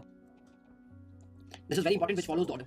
This is what we call as a subsequence. A subarray is just contiguous, but a subsequence can be contiguous as well as non-contiguous. Let's understand. If I give you an array which is something like 3, 1, 2, okay, this is an array of size 3. If I ask you subsequence, I can say 3 is a subsequence, I can say 1 is a subsequence, I can say 2 is a subsequence, I can say 3, 1 is a subsequence, I can say 1, 2 is a subsequence, I can also say 3, 2 is a subsequence, I can also say 3, 1, 2 is a subsequence. I hope that makes sense. This is a contiguous, but over here, 3 and 2 is a non-contiguous subsequence, but still it's a subsequence. 3, 1, 2 is a subsequence, but at the same time I cannot say 3, 2, 1 to be a subsequence because it's not following the order. You have to make sure it follows the order of the array. The order of the array is 3 has to be before 1, 1 has to be before 2. This is the order of the array. So please make sure, like, if you're taking 3, 2, 3 has to be before 2 in the array. So order has to be maintained in order to call it as a subsequence. Now, apart from 3, 2, everything other is a subarray. So a subarray can be a subsequence. Remember this. So all of these are subsequences. And also we can call as nothing, an empty set as a subsequence also because we're not picking up any elements from the array. That can also be called as a subsequence. So in total, there are 8 subsequences for this n equal to 3 size array. And I want you to write a function which prints down all the subsequences. Now this can be done using a very, very famous algorithm PowerSet, for which I've already made a video. You should definitely check it out, how to do it using PowerSet. But over here, since we're learning recursion, we will not be doing that. We will be learning the recursive way. Okay, so let's just understand some pattern. Now, the array was 3, 1, 2. And I say that 3, 2 is a subsequence. Now let's observe a pattern. Okay, let's observe a pattern. So the pattern is very simple. There were 3 elements. And I say that 3, I've taken 3. I have not taken 1, and I've taken 2. So if I do a take and a non-take on indexes, this index I'm taking, this index I'm not taking, this index I'm taking. And if I do this, then this is 3 and this is 2. Hence, I can get this particular subsequence. So that's the pattern. For an example, I say that, okay, how will you get this 1, 2 subsequence? Again, very simple. Not take, and take. Correct? If I ask you how will you get 3, 1? Again, very, very simple. Take, not take. Again, if I ask you how will you get 3, 1, 2? Very simple. Take. Again, if I ask you how will you get null? Not take. So what I'm observing is, for every index, I have a couple of options. Either I say that I'm going to take it, or I'm not going to take it. So depending on this, I will try to solve this problem. Okay? So you've got the intuition. Now let's look at the code. If specifically my task was to do the intuition. Now let's look at the code, and this structure of code that I'm going to write is going to be significant in going forward. Like you'll see all the problems being solved using this particular structure of code. So you need to understand the structure of code, and it's a pattern that you have to keep it in your head every day till your. Anyways, let's get started. So we will always have an index. Remember this, we will always have an index. So by the way, just assume the array to be 3, 1, 2. Assume the array to be 3, 1, 2 with indexed as 0, 1, 2. So assume we have an index and we have a data structure. Let's assume it's a list in Java. In C++, it's a vector. Okay, so I've taken an array or list, whatever you wish to. So what I'll say is, okay, I know I'll have to start from 3. I'll have to go to 1. I'll have to go to 2. Correct? So specifically, I have to go till index 2. That's for sure. I have to go till index 2. There is no way that I can avoid that. So I can say, my base case is, if the index, by chance, is equal to n across a set, I'll stop. Or I'll print it rather. I will print the array, and I will return. You can say whatever you wish to. So it's a list. Always have an index. Remember this, we will always have an index. So by the way, just assume the array to be 3, 1, 2. Assume the array to be 3, 1, 2 with indexed as 0, 1, 2. So assume we have an index and we have a data structure. Let's assume it's a list in Java. In C++, it's a vector. Okay, so I've taken an array or list, whatever you wish to. So what I'll say is, okay, I know I'll have to start from 3. I'll have to go to 1. I'll have to go to 2. Correct? So specifically, I have to go till index 2. That's for sure. I have to go till index 2. There is no way that I can avoid that. So I can say, my base case is, if the index, by chance, is equal to n across a set, I'll stop. Or I'll print it rather. I will print the array. So just assume the array to be 3, 1, 2. Assume the array to be 3, 1, 2 with indexed as 0, 1, 2. So assume we have an index and we have a data structure. Let's assume it's a list in Java. In C++, it's a vector. Okay, so I've taken an array or list, whatever you wish to. So what I'll say is, okay, I know I'll have to start from 3. I'll have to go to 1. I'll have to go to 2. Correct? So specifically, I have to go till index 2. That's for sure. I have to go till index 2. There is no way that I can avoid that. So I can say, my base case is, if the index, by chance, is equal to n across a set, I'll stop. Or I'll print it rather. I will print the array, and I will return. That's what my base case will be. Apart from the base case, what will I say? I will like, okay, please add in the array this particular guy, array of index, or I can say whatever list you're carrying, please dot add. In Java you can use add, in C++ you can use push back and vector. Dot add array of I. Correct? Next, you will be like function index plus 1, comma this particular list that you're carrying. And whenever this recursion will go and it'll come back. Correct? So whenever you come back, you'll be like, let's remove this particular guy. Why are you removing? I'll explain you. Don't worry about that. Next, you'll be like, let's go with the same list. Right? This is what the code will look like, and the structure has to be in your mind always. Okay, this is the case of take, this is the case of not take. Okay, now let's understand how this code works using a main function. So if I write a main function, and I'm assuming you have the array as 3, 1, 2 rather, and then you call this function with index 0 and an empty array. Okay, so what will happen is this function basically calls this particular guy. If I just shrink it down, this particular guy. Correct? Next, whenever this guy is called, the index value is 0. This is an empty array.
right?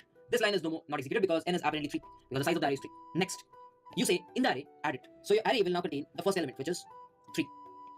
Next, you say, let's call the function. So you're calling the function stating index plus 1, which you're saying that, okay, what I've done is I've taken the 0th index. Yes, I've taken 3. Let's move to the next index, which is 1. And please pass on the array 3. So this particular array, remember this. This particular array is the subsequence that you're trying to form. So we went over here, right? Now again, the if base case will not be executed. And we will again say in 3, can you please add array of index of 1. Thereby, this will make sure that the array is now 3, whichever is at the index 1, which is 1. After that, you'll be like, let's do f of index plus 1, which is 2, with the array 3, 1. Now this function call will go. Please understand in deep. Next, f of 2, 3, 1 is the array. The base case will again not be executed. What will be the next step? I'll say again array 3, 1. Can you please add array of 2, which is this time this 2. So please add it. So your array becomes 3, 1, 2. Perfect. So you're done for this. Let's call the next one. Index plus 1 is 3 with the array 3, 1, 2. Perfect. Now this will call another recursion with f of 3 array as 3, 1, 2. Correct. Now this time the base case is if index is greater than or equal to n, and it's true. And you're like, print the array, print this particular guy. So I can say if I'm maintaining an output screen, for the first time I will get 3, 1, 2 printed. Correct. Now you'll be like, okay, you've printed. Now it's time to return. So let's return. You have returned. Now if you have returned, time to understand. Your array is having 3, 1, 2. For the last index, you decided that this 2 has to be picked. But you still have an option where you say, you did come up with 3, 1. What if I do not pick the last index? Then the subsequence will stay as 3, 1. Because logically, you came up with 3, 1 and you wanted to decide for the last index. And I said, okay, please pick it. So you got 3, 1, 2. And I can say, please do not pick it. So I'll get the subsequence 3, 1. So in this way, you can get both the subsequences. So over here, since you have added, 2 has been added, right? 2 has been added. You need to remove it. That's why we say 3, 1, 2. Please remove array of, like, whatever is it. Since it will be at the last index, you can just remove the last index, which is array of index 2. This is why you remove. After removal, the array again becomes 3, 1. Back to the state it was. Back to the state it came. It came as 3, 1. It is back to that state. Once it is back to the state, you call the next index saying it's back to the state. I'll decide for this index. I'm not going to pick anything. So please go with 3, 1. Had you not removed, then that would have been 3, 1, 2 and it would have passed this, which would have been wrong. So this time you call this. It goes f of 3, 3, 1. And this time again the index greater than or equal to 3, true, print and return. So this time the printing will go and return. So this time the printing will happen for 3 and 1. I just remove this, the printing will happen for 3 and 1. So I will be over and I'll go back. And once this is over, I can easily come back. Let's come back over here. Now when you're coming back, you realize you went with 3, 1 and you decided for the last index. Now you are at a position where you have a 3, 1, right? So you have a 3, 1 and you've done for this time, where you have said key 1 will be taken. Now I'll say let's remove this 1. Thereby the array again becomes 3. What are the options? Whenever you're saying someone is coming up with 3, what are the options? For this particular guy, you said, okay, please take, so you got 3, 1. Now you said do not take, so you'll get 3, and then you can go on deciding. So in this way, yes, can I say I can easily do it? So you'll remove, and again you will call for f of 2 rather. And you'll call on with only 3. So this time again the call will go to f of 2 with 3. And again the same task will happen for the second index, because this time you're coming with 3, nothing. And this time you will again do a take. So 3, 2 will happen. And you'll say not take. So only 3 will happen. So in this way, every other subsequence can be easily formed. So I hope you have understood the entire concept. How first call goes, then comes. How this call goes and comes. But the critical portion over here was to understand the remove. I'll give you a classical example to remember this stuff. Now imagine this is the trial room of a shopping mall. Okay. And you went in there.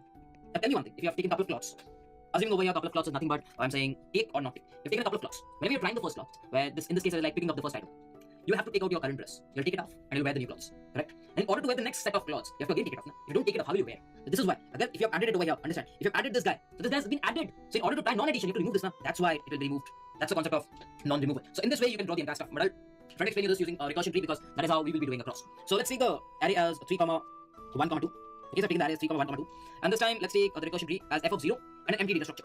So initially, at the 0th index, you're like, I can try. That means I can pick up 3. So if you pick up 3, you'll move to the next index, because for the 0th index you picked up. So your data structure will only be containing 3. Or you can say, I will not pick up. Hence the data structure will be moving empty to the index 1. Correct? Now over here, whenever I say f of 0 and f of 1 and f of 1 over here, you need to understand. This function call was made previously and then it came back. So this 3, yes, this 3 which is added has to be removed. And then this function call will be made. You need to understand. This is how this pans out to be. So what I'll now do is I will super quick draw the recursion tree. So it's f of 0, empty data structure. You say pick. So it'll be like f of 1, pick 3. You'll be like not pick, like f of 1, do not pick empty data structure. You'll be like pick first index, do not pick this first index. F of 2, 3 of 1. This will be f of 2, 3 of 0, nothing. Again, you'll be like pick, not pick. This will be f of 3, 3, 1, 2. So whenever you reach the third index, yes, this can be printed. So I'm just marking it as green. That means it is printed. Then you go back. This time this recursion call will come, which is f of 3, and I just have 3, 1. So this time this will be printed. So let's mark it as green. Next you'll go back. Now you can say this entire recursion is over, goes back, comes over here, f of 2, 3, again couple of directions, pick and non-pick. So f of 3, 3, 2, and f of 3, just a 3. So this will be again this time printed, goes back, comes over here, prints, goes back.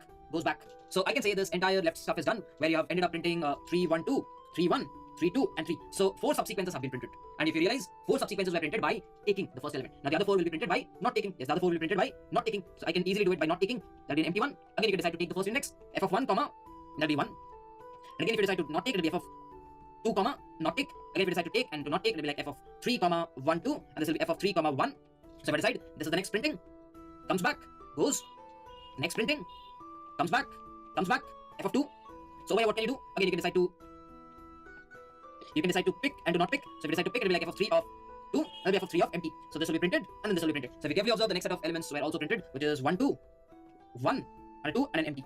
So you also printed the next 4. So in this way, you can easily print. So if I just show you the entire recursion tree, this is how it looks. This is how the entire recursion tree looks. Quite simple. And if you want the vertical order, this is how the function calls have been made. Yes, this is how the function calls have been made. But I'll still highly recommend you to go back and draw the recursion tree by yourself to understand it.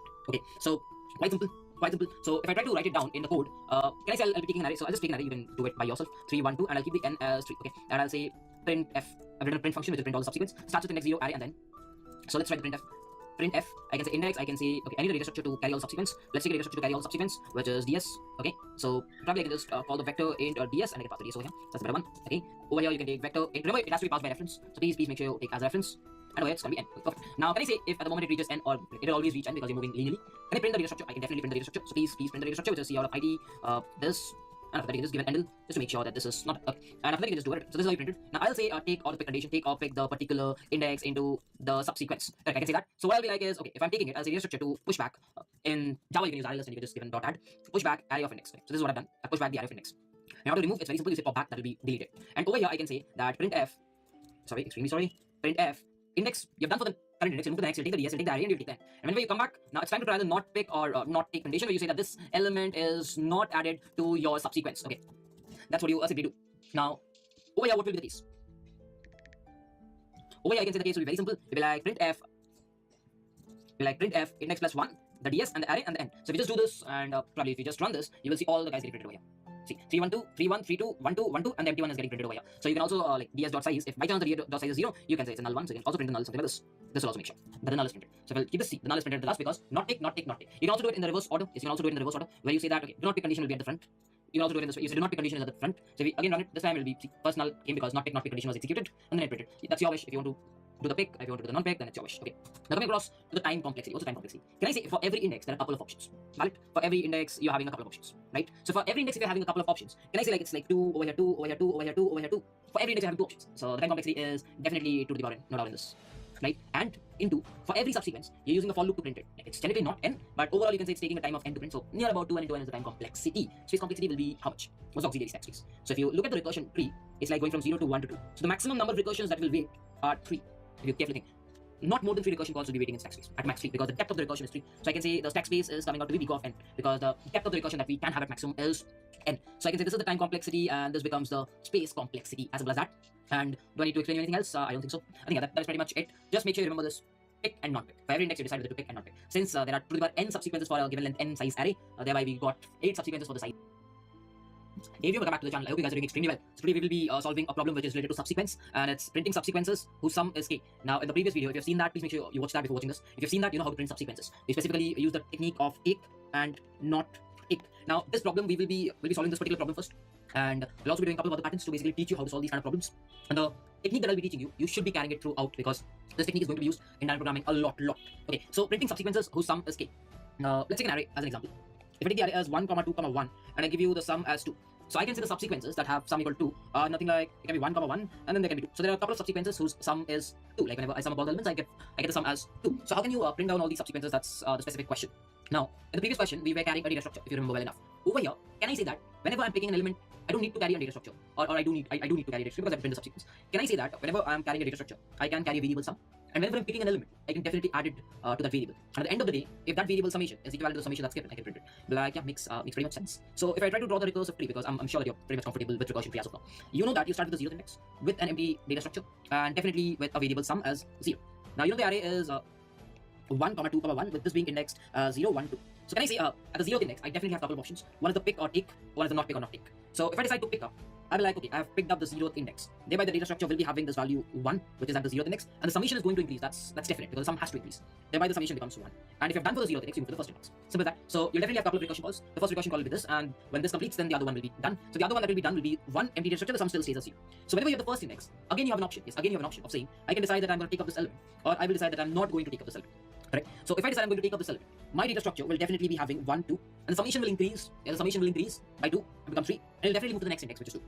And the next one, which is not pick, is definitely going to be 2, and it'll just be having 1 and comma 1. Now, if you're deciding that you're going at the second index, again, you'll have a couple of options of pick and of not pick. So if you're deciding to pick it up, you'll go to the next one, and you'll have like 1, 2, 1, and the summation will be 4. Over here, not pick, and it'll be like 1, 2, and the summation still stays as 3. So whenever you reach this, and you know that you have reached the third index. So you can say that the summation that you got is not equivalent to the sum 2 that you're looking for. So no need to print it. Yes, no need to print it, and you can go back. Now when you go back, now you'll come across to the next precaution, because if you remember well enough, you'll always have this one done, and then you'll be doing this. So this one was done, now you will be doing this. Correct? Again, this will not be printed, and you'll go back. So over here, again, for this recursion, this was one recursion which was done, and now you go back. So again, this recursion will be done. So you're at f of 2, correct? So if I decide that this will again have a couple of guys, which will be, you say pick, thereby this will become 1, 1, and the summation will be 2, and it'll move to the third index. Else I'll not pick, thereby it stays as 1. So over here, you see the summation that you get is equivalent. Thereby, you can print this particular data structure, and you'll get your first data structure as your answer. And again, this recursion will be over, and now this will go, and this will not be printed, and this will be over. So in this way, by picking up the first element, you just got one subsequence. Let's do it for the other one. So I can say you are over here, and again, you can decide to pick or to not pick. So if you decide to pick, you'll move to the next, and you'll be like having 2 with a summation of 2. And if you decide to not pick, you'll move to the next with empty and 0. At the second index, again, you decide to pick and not pick. So you'll move to 3, and with 2, 1, and the summation is 3. Not to be done. Go back. Come over here. F of 3, 2, 2. Print the data structure 2. Done. Come back. Come back. Go over here. Again, at the second index, you have a couple of options, pick and not pick. So if you pick, you will get something as F of 3, 1, 1 is the summation. Not pick, you'll get something as 3, 1, not pick, sorry, 0, not 0, nothing in the data structure. 0. So none of them will be done. So you can just go back. So ultimately, if I put down the recursion tree, you're able to get a couple of guys. One was from here, or I can say if I just do the highlighter, one is from here and the other one was from here. So if you carefully observe, this guy was pick, not pick, and not pick. Yes, sorry, pick. This was pick. So pick, not pick, and pick, which means pick, not pick, and pick means 1 and 1. And if you carefully observe over here, not pick, pick, and not pick. So not pick, pick, and not pick, which means only 2. So this is how the recursion easily works. I hope it makes sense. So coming across from the previous code, if I'm writing the pseudocode, it's very simple. You carry on the index, yes, you carry on the index, you have the data structure, and you'll have a summation variable. So you can be like, if the moment index reaches equal to n, and if the summation is equal to the sum that you're looking for, you can print the data structure. As simple as that. And you can return. And this time, in case of your pick, I'll be like, okay, I'll add into the data structure, add array of index, and sum also I'll add array of index. I can like f of I plus 1 data structure. I can pass on the sum. But this time when I come back, I'll have to remove from the array. I'll have to remove the array index which I've added, and at the same time I have to remove the array I as well from the sum. And then I can try the other one, which is not pick, which is f of I plus 1, ds and s. So in this way, you can just easily write the code. If you look at the code, this is as simple as it can get. This is the case for pick case. This is the case for not pick case. And there are a couple of things, remove and then remove. Simple as that. So what did I do different? I just added a parameter s, because that's what I've done. And I have added an s over here, and I removed s from the previous problem. But apart from that, if you carefully observe, the pattern remove stays the same. Of pick, of not pick. The pattern still stays the same. So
if I try to code this, let's quickly code this up. If I'm giving you an array like 1, 2, 1, and I give you the n as 3, and I give you the sum that you require as 2, and I say print all the subsequences, which is print s, where index 0, and initially you can probably keep a data structure vector of int ds. So just pass on the data structure, and right after that you can just pass on the sum that is like the initial sum is 0, and this is the sum that you require, the array, and then okay. So if I'm writing the void function, it's like print s, okay, and you're taking the index, you're taking the data structure, which is like this. You're taking the sum, and you're taking the sum that you are given. You're taking the array that you're given, and you're also taking the n that's given to you. So the first parameters, the first set of parameters, remember this, are given, are basically your recursion parameters, and these are given to you. Yeah, these guys are given to you. So I can say if I reach the index equal to n, I can be right, okay, if the sum is equal to the sum, I already print the data structure. I'm like, okay, cool, I'll print the data structure. So I'll be like, let's print the data structure with something like this. And I can be like, okay, once you printed it, you can definitely do an endl. And over here, you can just do a return. Simple. And you can say pick. So you'll be like ds dot push back of array of index. And you can be like summation or s plus equal to array of index because you're picking it up. And when you come back, just make sure you remove it from the summation. And you can say ds dot pop back. correct? And at the same time, you can call the function which is print s, where index plus 1 and the data structure and the new sum and the existing sum and the array and the n. Okay, and over here the not pick condition will be there, which is very simple. You say print s, index plus 1, or ds, s, sum, array and n. Okay, so if I try to do a run, I think this will run definitely. You see, I'm writing codes without compilation errors, isn't it? Interesting. Okay, so this is how the code will look like. In Java, you can definitely take an analyst and you can do the problem. Simple enough. But the concept is important. The concept is very straightforward. You have to use a functional call, and if you're using functional call, then the concept becomes easier. Okay, cool. So if you've understood this, let me just modify this problem. As of now, what are you doing? You're printing all the subsequences. Yes. But I now modify the question and I say just print. And how the code will look like. In Java, you can definitely take an analyst and you can do the problem. Simple enough. But the concept is important. The concept is very straightforward. You have to use a functional call, and if you're using functional call, then the concept becomes easier. Okay, cool. So if you've understood this, let me just modify this problem. As of now, what are you doing? You're printing all the subsequences. Yes. But I now modify the question and I say just print any subsequence, any one subsequence whose sum is sum given to you. Like, I don't want you to, if you carefully observe over here, it's printing two subsequences, but I don't want you to print two. I just want you to print one. So how do you do this? That's a very critical piece. Now, you can be smart enough, you'll be like, okay, I'll keep a boolean flag equal to false, and I'll be like, okay, flag is true. I'll just print for the first time. You can be like this. Yes, you can be like this. And over here, you can say if and then flag is false, this will definitely print it. Okay, if you see carefully, this is definitely going to print it. Right? It just printed one because you just kept a parameter. But again, this is something which is not preferred, and I'll not recommend you to do use global variables. But instead of that, I'll be teaching you functional methods. Again, a pattern that you have to kind of always keep it in your brain. So remember the pattern. The pattern is very simple. What are you doing? You are having a function which basically calls one function, which is pick, then it comes back, and then again you're calling the function which is not pick, and then it comes back. Now, if in certain way, because this is definitely a function call which generates a subsequence. Now, if this guy can tell you if by using this pick, by picking up this element and going forward, by again picking and not picking, whatever you wish to, if you are able to generate a subsequence with the sum required, if someone can say you that, hey, you got a subsequence using this particular recursion call, can I say there is no need of doing this recursion call any further because I am only being asked to print any one subsequence. I'm trying different methods of recursion because I'm trying to print all the subsequences. But over here, if someone can say me, hey, I got, there's no need to do any further. I think that will make sense. So this is the technique. The technique to always print one answer. Remember, the technique to print only one answer. This is something that I'm going to teach you now. How do you print only one answer? It's very simple. You will write the function, and in the base case, yes, in the base case, if your condition is satisfied, if the condition satisfied, you will return a true. You will return a true. If the condition not satisfied, if not satisfied, then you return a false. This is the base case trick. Remember this. This is the base case trick. Okay. And whenever you're doing a function call, you will put that into an if, and you will say if this is true, then return. There is no need to go beyond. There is no need to go beyond. Okay. And do this function call, because if this gives you saying you got some subsequence, then you will return a true, and thereby this will not be further executed. So I want you to keep this technique in your head because I'm going to show you. But as of now, I want you to keep this technique right into your head, straight away into your head. Okay, base condition satisfied, return a true. If the function call is true, just return a true, and go off. Or else at the end, return a false. This is the technique that you will be following, and the function will be boolean. You have to remember this technique. So I'll show you by changing the code, and then I'll be showing you the entire pattern. So what did I say? The function has to be boolean. Okay, you got this is the condition satisfied. Okay, if you see this is the condition satisfied, I can say if the condition is satisfied, you always return to at the end. And I can say if is not executed, then we will come here and we'll be returning false. Because of the return true, it will never come after line 11. It will not go after line 11 if this if is executed. Okay, so or I can write an else of condition not satisfied, but yeah, doesn't matter. Condition not satisfied. Perfect. Over here, this is a function call. What did I say? Put this into if. If equal to true, which means you got. Because of the return true, it will never come after line 11. It will not go after line 11 if this if is executed. Okay, so or I can write an else of condition not satisfied, but yeah, doesn't matter. Condition not satisfied. Perfect. Over here, this is a function call. What did I say? Put this into if. If equal to true, which means you got an answer. Return true. No need to erase some ds. They don't matter anymore. Return true. So if this function call or if this recursion gave you an answer, there is no need to do this recursion call. Do you need to do any further recursion calls? No. But if this and this, like just in case this also returns a true, just in case if this also returns a true, you don't need to do any further cases. So you can also return a true. If none of them return a true, then you have to return a false. Very straightforward one. If I try to run this off, you'll again see that I'm actually printing one answer. Yeah, I'm printing one answer only.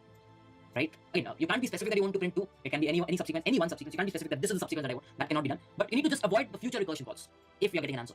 Okay, and the technique is very simple. In condition subsequence, then you have this no this. And I can say if this if is not executed, then we will come here and will be returning false. Because of the return true, it will never come after line 11. It will not go after line 11 if this if is executed. Okay, so or I can write an else of condition not satisfied, but yeah, doesn't matter. Condition not satisfied. Perfect. Over here, this is a function call. What did I say? Put this into if. If equal to true, which means you got an answer. Return true. No need to erase some ds. They don't matter anymore. Return true. So if this function call or if this recursion gave you an answer, there is no need to do this recursion call. Do you need to do any further recursion calls? No. But if this and this, like just in case this also returns a true, just in case if this also returns a true, you don't need to do any further cases. So you can also return a true. If none of them return a true, then you have to return a false. Very straightforward one. If I try to run this off, you'll again see that I'm actually printing one answer. Yeah, I'm printing one answer only. Right? Again, you can't be specific that you want to print two. It can be any subsequence, any one subsequence. You can't be specific that this is the subsequence that I want. That cannot be done. But you need to just avoid the future recursion calls if you're getting an answer. Okay, and the technique is very simple. In condition satisfied, return a true. Condition not satisfied, return a false. In all recursion calls, if it's true, return a true. You just have to return a true so that if someone has called him, you'll know, okay, I got the answer over there. So in order to understand this, I will try to write this across by taking this particular example. Let's take the example. So we have a 1, we have a 2, we have a 1, and I'm giving you the sum as 2. What did we have? We have a function. I'm not writing the exact code because I'm assuming the code is in your brain now. So this was the base case, right? Initially you started off with index 0, data structure empty, and a sum 0. So the base case is definitely initially not satisfied. So what you do is you basically add into the data structure, and you go to the next index, add into the data structure, summation increase with 1, and you call this, correct? Now there is another line, like there will be a line like data structure add, and there will be a line like summation plus equal to, data structure remove, and then summation minus equal to, and then there will be a function call of again 1, empty data structure, and a 0. This function call will also be there. But before this executes, I have to definitely complete this. So let's see. F of 1, data structure with 1 and 1, correct?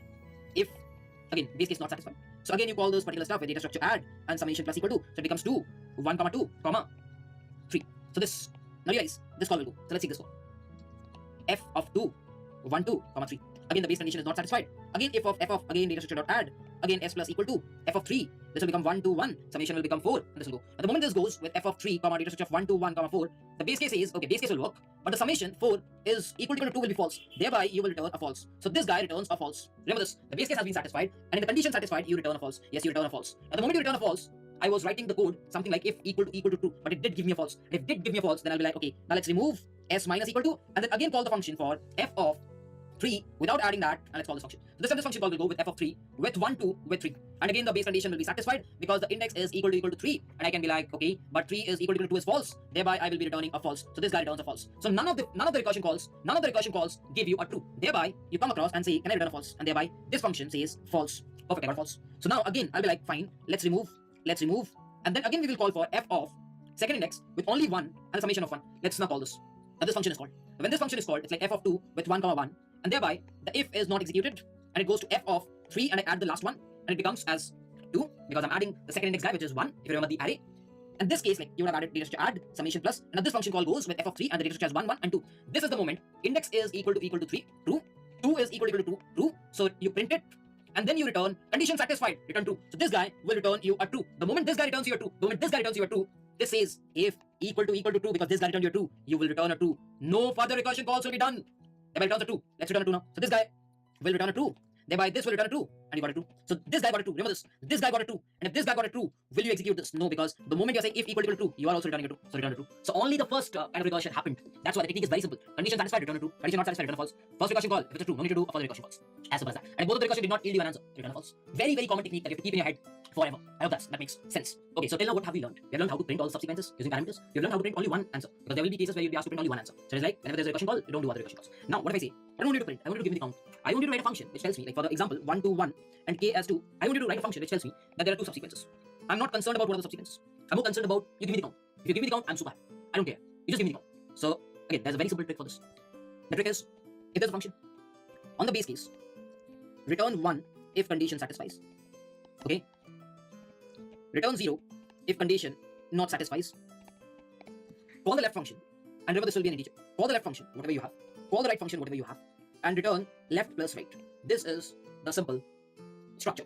If you are being asked to count, there will be questions where you will be counting. In entire dynamic programming, you will be facing this. So this is the very straightforward structure that you have to maintain. If there are multiple recursion calls, you can go on like LR, YZ, XYZ. If there are multiple recursion calls, right? And if there are multiple recursion calls, you can also keep it something like this: s equal to 0, and then you can write like if there are multiple recursion calls from 1 to n, then for every recursion call, you can just add it up and then you can return s. So this is basically saying there are n recursion calls. Over here there are only 2 recursion calls. Over here there are n recursion calls. So you add up all the recursion calls and then you return. Over here there are 2, so you can write like L plus R.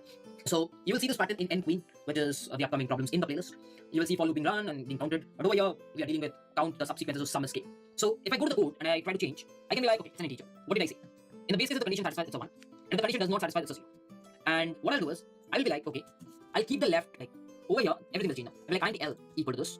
You just see the pattern. It's very simple. Same code, same everything. I'm just changing it so swiftly. Int R equal to this. Changed. And this is L plus R. Okay. So, again, there's no need to print it. So, no need to print it. Condition satisfied, simple as that. If condition is satisfied, you return 1 or else you return 0. Okay. And add up all the possible methods that you're trying. And over here, you can just give a cout. And now there's no need to carry the data structure. So I can just remove the data structure. Because we don't need to take the element. Do we need to take the element this time? No. So we can just simply remove the data structure. And from here also we can remove this. We can also remove this from here. So remove the data structure from I think almost everything apart from here. Let's remove it from here as well. So remove the data structure and now let's try to run it. So try to run it, you will see the number of subsequences do come out to be 2. Do you see over here? It's being 2. So very simple pattern. Condition satisfied 1. Condition does not satisfy 0. And similarly over here. Just take the left recursion call, right recursion call and add it. This pattern you have to keep it in your brain forever. I repeat, forever. So if I show you the trial again, I'll show you the trial. if I'm writing f of 0 and the sum is 0, and the base case is definitely not satisfied for the first case, and I'm saying L equal to f of 1 and the summation will be 1 because for the first time I'll be picking up, and R will be f of 1 and for the first time I'm not picking up. Let's return L plus R whatever it comes up. So let's go to this case. So if I'm going to this case which is f of 1 and the sum is 1, again the base case will not be satisfied. L will be f of, you go to the next and you add up the next element, which is, if you remember the array like something like this 1 to 1. So the next element added will be 2, so summation will become 3, and R will be no need to add, so it'll be something like this. Thereby this function call will now go, and over here remember return L plus R f of 2 comma 3. So f of 2 comma 3, again the if condition will not be satisfied, so it'll be like, okay, left will be f of f of 3 comma, the last element will be picked 3 comma 4, and the right will be f of 3 comma 3 as it states. So this can be picked, this can be not picked. So if it is picked, it's like f of 3 comma 4. So if you carefully observe, the base case is satisfied because index is equal to 3. So thereby, if 4 is equal to 2, is that? No. So else will go and you will return a 0, stating that this subsequence cannot be the part of your answer. Got it? So I return 0. So what I'm saying is, by trying this method, I did not get any subsequence. 0. Okay. By trying this method, again, now this will go f of 3 and 3. Again, if will work, and this will also return 0. So basically, by trying both of the methods, I did not get any subsequence. So I will say return L plus R, which is 0 plus 0, which is 0. So I'll return a 0. Thereby, by trying this method, I did not get any subsequence. Now this one, 2 comma 1. F of 2 comma 1. If I try this, if will not be executed. Now L will be f of the next index, and 1, the second index will be picked. So if you remember the array, it was 1 over here. So 1 plus 1 will be 2. And this now goes. And there'll also be an R where you say you will not pick anything. Pick and not pick. So when this goes, it's like f of 3 comma 2, which is 3 equal to 3, and you say if summation is equal to 2, which is the case, you return a 1. So you are saying by following this case, I got 1 subsequence, and by following this case, you'll go and this will return 0. You got 0 subsequence. So you'll say return 1 plus 0, which is 1 subsequence. Thereby, I got 1 subsequence. So again, 0 plus 1. So you got 1 subsequence if you picked up the 0th index. Again, makes sense, because if you pick up the 0th index, you and you just kept on counting. Right? If array contains positives, how to print? Again, to any problem, you will get in the future. You'll get a lot. Problems are there. Say count. So whenever there is something like count, return 1, return 0. That's the funda. And add all f's, add all f and return. So for sum, you can return a 0 because this can never satisfy the condition going forward. So this can be understood all the patterns. How to print? Again, to a quick recap, print is parameter wise. How to print one answer? Return true or false and avoid further recursion calls. If you get true, how to count any problem. You will get in the future. You'll get a lot of problems. They'll say count. So whenever there is something like count, return 1, return 0. That's the funda. And add all f's, add all f and return. Simple as that. So I hope guys I was able to make you understand all the varieties that can come up.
Hey everyone, welcome back to the channel. I hope you guys are doing extremely well. So in the previous video, we did learn about multiple recursion calls. So where is that specifically used? Hey everyone, welcome back to the channel. I hope you guys are doing extremely well. So welcome to the fourth lecture of dynamic programming playlist. What's the problem? Today's problem is going to be maximum sum of non-adjacent elements. Again, one kind of 1DDP that we will be solving. I'll be following the same pattern. You might have solved this problem previously, but the way I'll be teaching you will be something very different. So please do watch the video till the end to understand all the logic. Don't think that if you understand memoization, it's done. You have to understand tabulation, you have to understand space optimization in order to be the best. Okay, so let's understand the question. Basically, it states you will be given an array of n integers. That means you're given an array which consists of n integers. Okay, so you're supposed to return the maximum sum of the subsequence. Now remember, you have to pick up a subsequence which gives you a maximum sum. But there's a constraint. In the subsequence, none of the elements can be adjacent from the array. Okay, so for an example, if I look on this test case, which is 1 to 4, you can't pick something.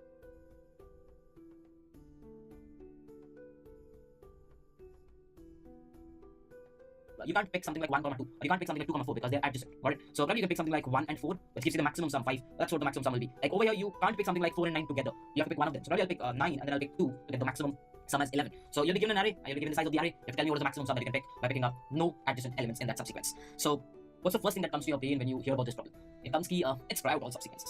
So that is something which comes to my brain is let's try out all subsequences with the given constraint. That's something which comes to my brain. And out of all these subsequences, let's pick the one with the maximum sum. Correct? I can try out all subsequences. Come to my brain when you hear about this problem. It comes to let's try out all subsequences. So that is something which comes to my brain is let's try out all subsequences with the given constraint. That's something which comes to my brain. And out of all these subsequences, let's pick the one with the maximum sum. Correct? I can try out all subsequences, and whichever subsequences gives you the maximum sum, we're gonna pick that one. As simple as that. Now the question arises: whenever we say trying out all stuff, what comes to your brain? Obviously, one thing comes to your brain, which is recursion. So we're gonna try out recursion, correct? And after that, we're gonna see if there are overlapping subproblems, and that's for the remaining part. But we have understood why recursion, because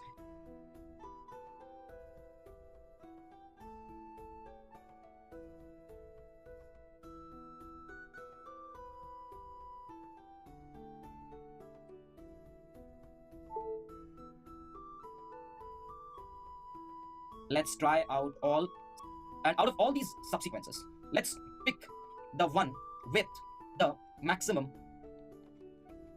sum. Correct? I can try out all subsequences, and whichever subsequences gives you the maximum sum, we're gonna pick that one. As simple as that. Now the question arises: whenever we say trying out all stuff, what comes to your brain? Obviously, one thing comes to your brain, which is recursion. So we're gonna try out recursion, correct? And after that, we're gonna see if there are overlapping subproblems, and that's for the remaining part. But we have understood why recursion, because if they're asking you to try out all subsequences, we have to, and that is only doable by recursion. So how do you print all subsequences? That's a big question. Before solving this question, how do you print all subsequences? So there's a technique which is known as pick and non-pick. Okay, so I have taught this entire technique in lecture 6 of recursion series and lecture 7 in depth. So if you haven't seen both of the lectures, pause it right now. Yes, I repeat, pause this video right now. Go back to lecture 6 and lecture 7. Understand the pick and non-pick. Come back and then watch this video. If you don't watch lecture 6 and lecture 7, do not say me key striver did not teach you well. Okay, so we have to know this logic of pick and non-pick. Okay, so I know how to write returns. What did it teach you? Express every recursion in terms of indexes. Okay, makes sense. Do stuffs on that index. Okay, do stuffs on that index. Then return the best that you can get. Return the best that you can get. That is something which I know. Now over here, what is the problem? Pick subsequence with no adjacent. Remember this, with no adjacent elements. So where do you pick subsequence from? You pick subsequence from an array, right? Express every recursion in terms of indexes. Okay, makes sense. Do stuffs on that index. Know this, the pick and non-pick. Come back and then watch this video. If you don't watch lecture 6 and lecture 7, do not say me key striver did not teach you well. Okay, so we have to know this logic of pick and non-pick. Okay, so I know how to write returns. What did it teach you? Express every recursion in terms of indexes. Okay, makes sense. Do stuffs on that index.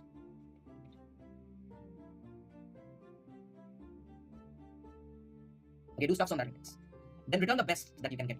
Return the best that you can get. That is something which I know. Now over here, what is the problem?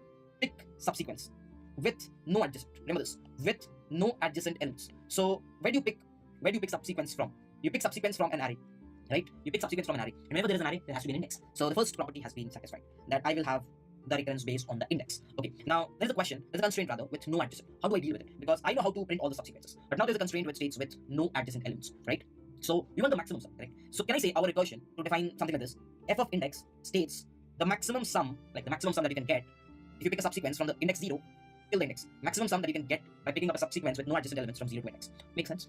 So can I say this, that if I end up at index 0, what will be the best thing that I can do? Like, there can be a lot of things. But as of now, let's keep this aside. Let's think of the other cases, because we know we're going to start from n minus 1. Now in recursion, we know in order to print subsequence, you have a pick with states key, pick this element into your subsequence. pick says take this element into your subsequence. So if you take this element into your subsequence, the sum has to increase, and the sum will increase by a of index of it. Now tell me one thing. Think on yourself.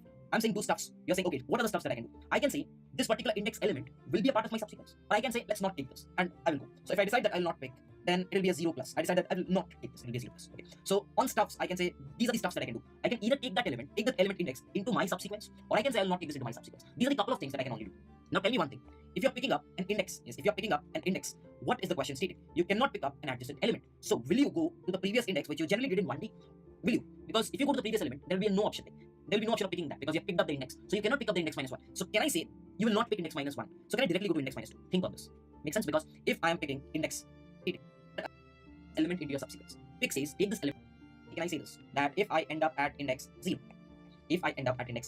what will be the best thing that I can do? Like, there can be a lot of things. But as of now, let's keep this aside. Let's think of the other cases because we know we're going to start from n minus 1. Now in recursion, we know in order to print subsequence, you have a pick which states key take this element into your subsequence. Pick says take this element into your subsequence. So if you take this element into your subsequence, the sum has to increase, and the sum will increase by a of index of it. Now tell me one thing. Think on yourself.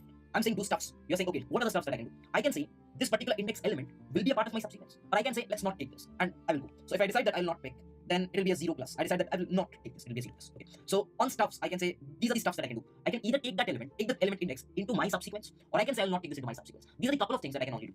Now tell me one thing. If you're picking up an index, what is the question stated? You cannot pick up an adjacent element. So will you go to the previous index, which you generally did in 1D? Will you? Because if you go to the previous element, there will be no option. There will be no option of picking that because you have picked up the index. So you cannot pick up the index minus 1. So can I say you will not pick index minus 1? So can I directly go to index minus 2? Think on this.